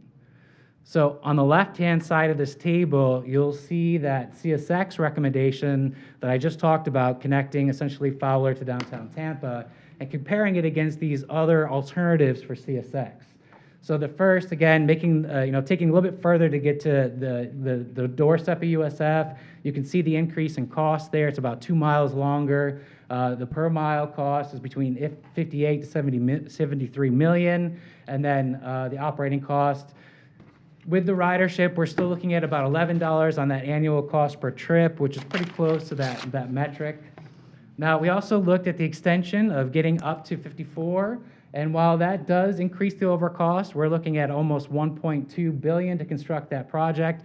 Your per mile cost goes down. You have a lot less structures. There's areas where you're not quite as urban, and you have a lot less infrastructure associated with that corridor. And we did see a bump in ridership, a pretty significant bump annually, where you're going from about 3.7 to 4.6 million by making that connection, which is why we kept the overall cost per trip in that $13 mark as compared to the USF area.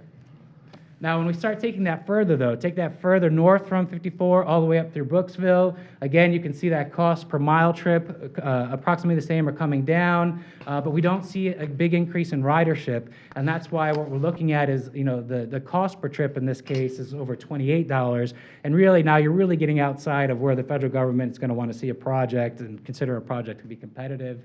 Again, we also looked at that across the bay route for CSX. You can see the price there at $3.3 billion. And you can see the increase in ridership, but it's an extremely long corridor, has a significant amount of costs associated with that, which is where we're at, the $22 per annual trip on that particular alternative. So we're going to continue our public outreach effort, focusing on those two concepts, the I-275 and the CSX corridor.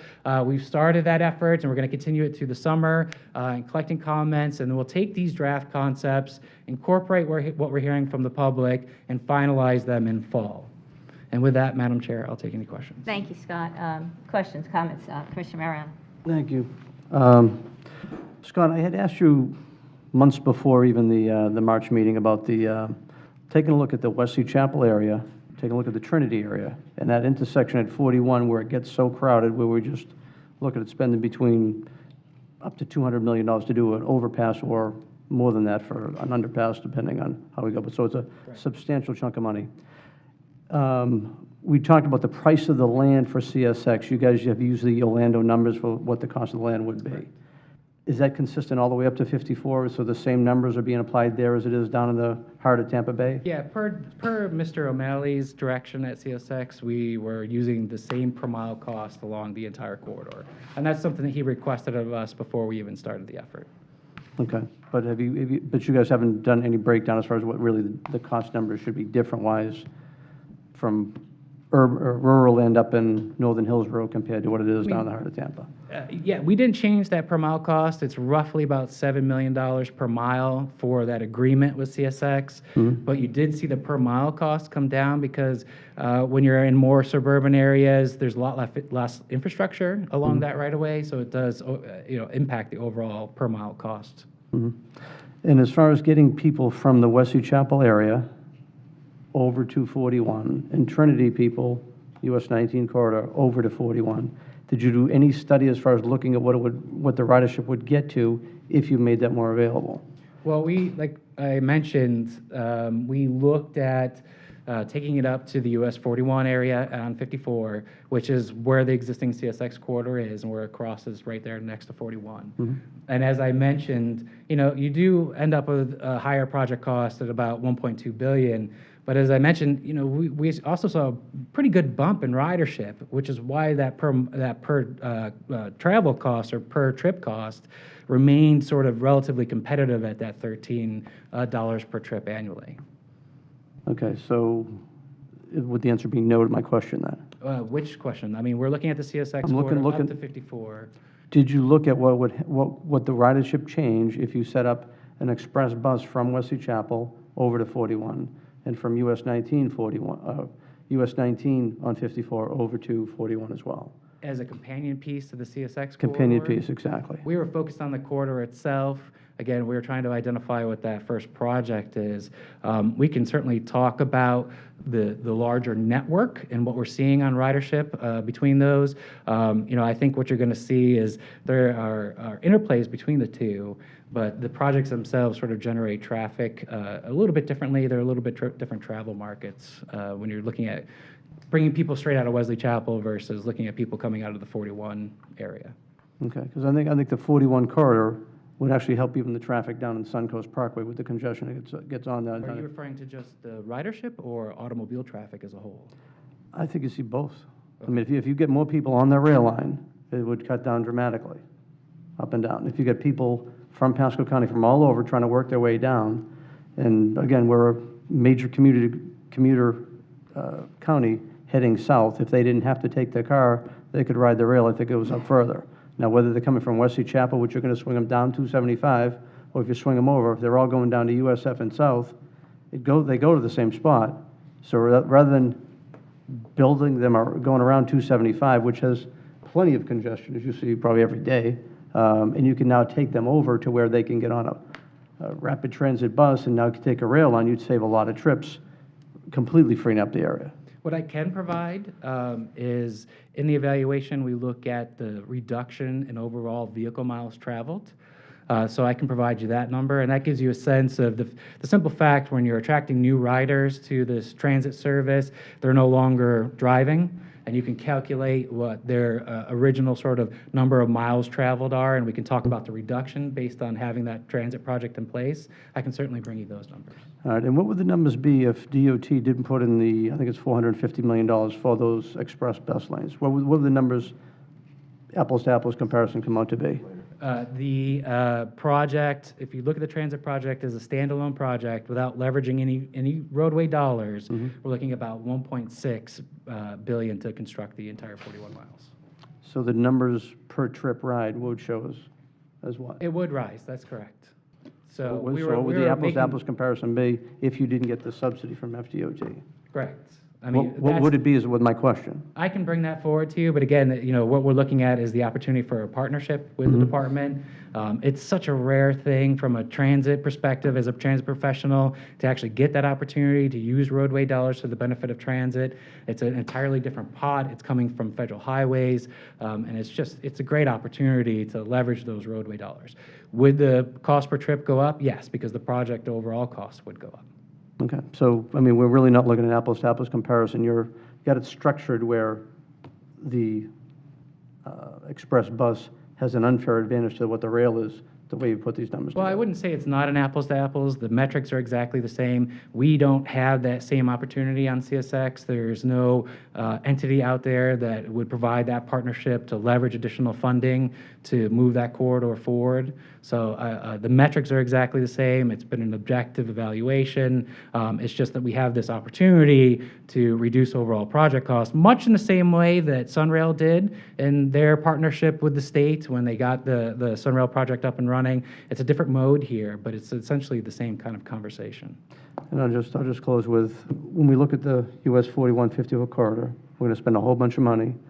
If we're ever going to incorporate the rail, to me, making this investment, now's the time to go do it. I don't think we're getting a true look at these numbers, the way this data has been projected to us, because the subsidy of the high-speed express lanes along 275 shows you per trip ride less money than it would be if we took the same contribution from DOT at $450 million. We could do a lot of things on that 5441 corridor instead. That's all I have. Thank you. Thank you, sir. Thank you. I don't see Mr. Lair here. We're on item E. Ralph is at the. Oh, I'm looking here, and you've been sitting there the whole time. I am so sorry.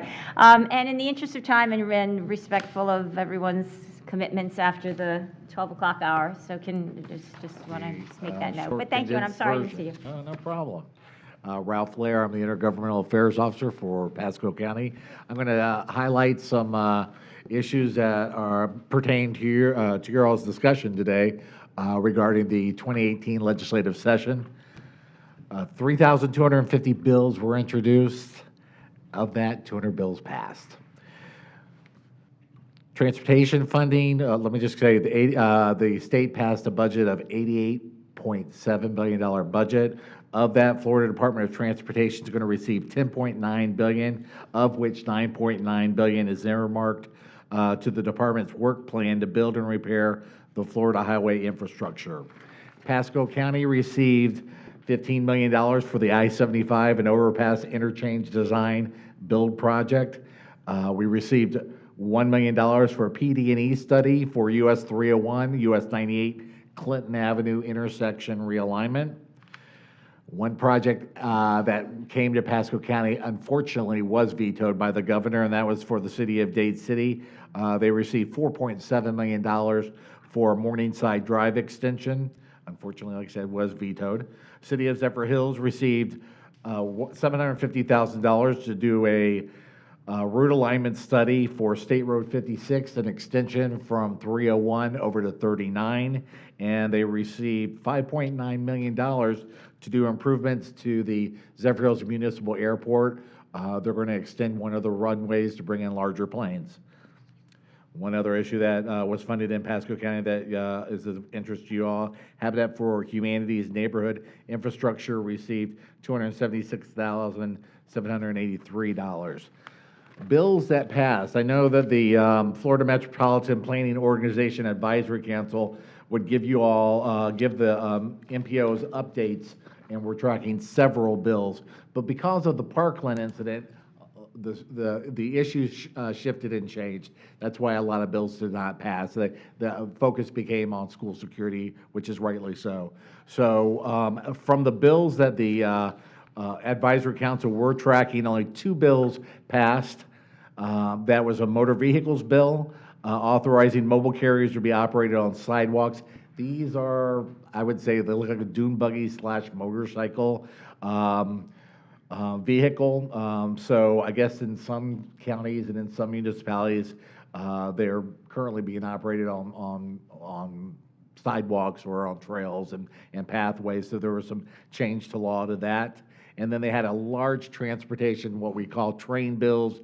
Every bill was attached to one bill that went out, so there was a big transportation bill package that passed. But like I said, all the other bills that we were tracking, one that the county even did a resolution on was texting while driving. Unfortunately, that bill did not pass.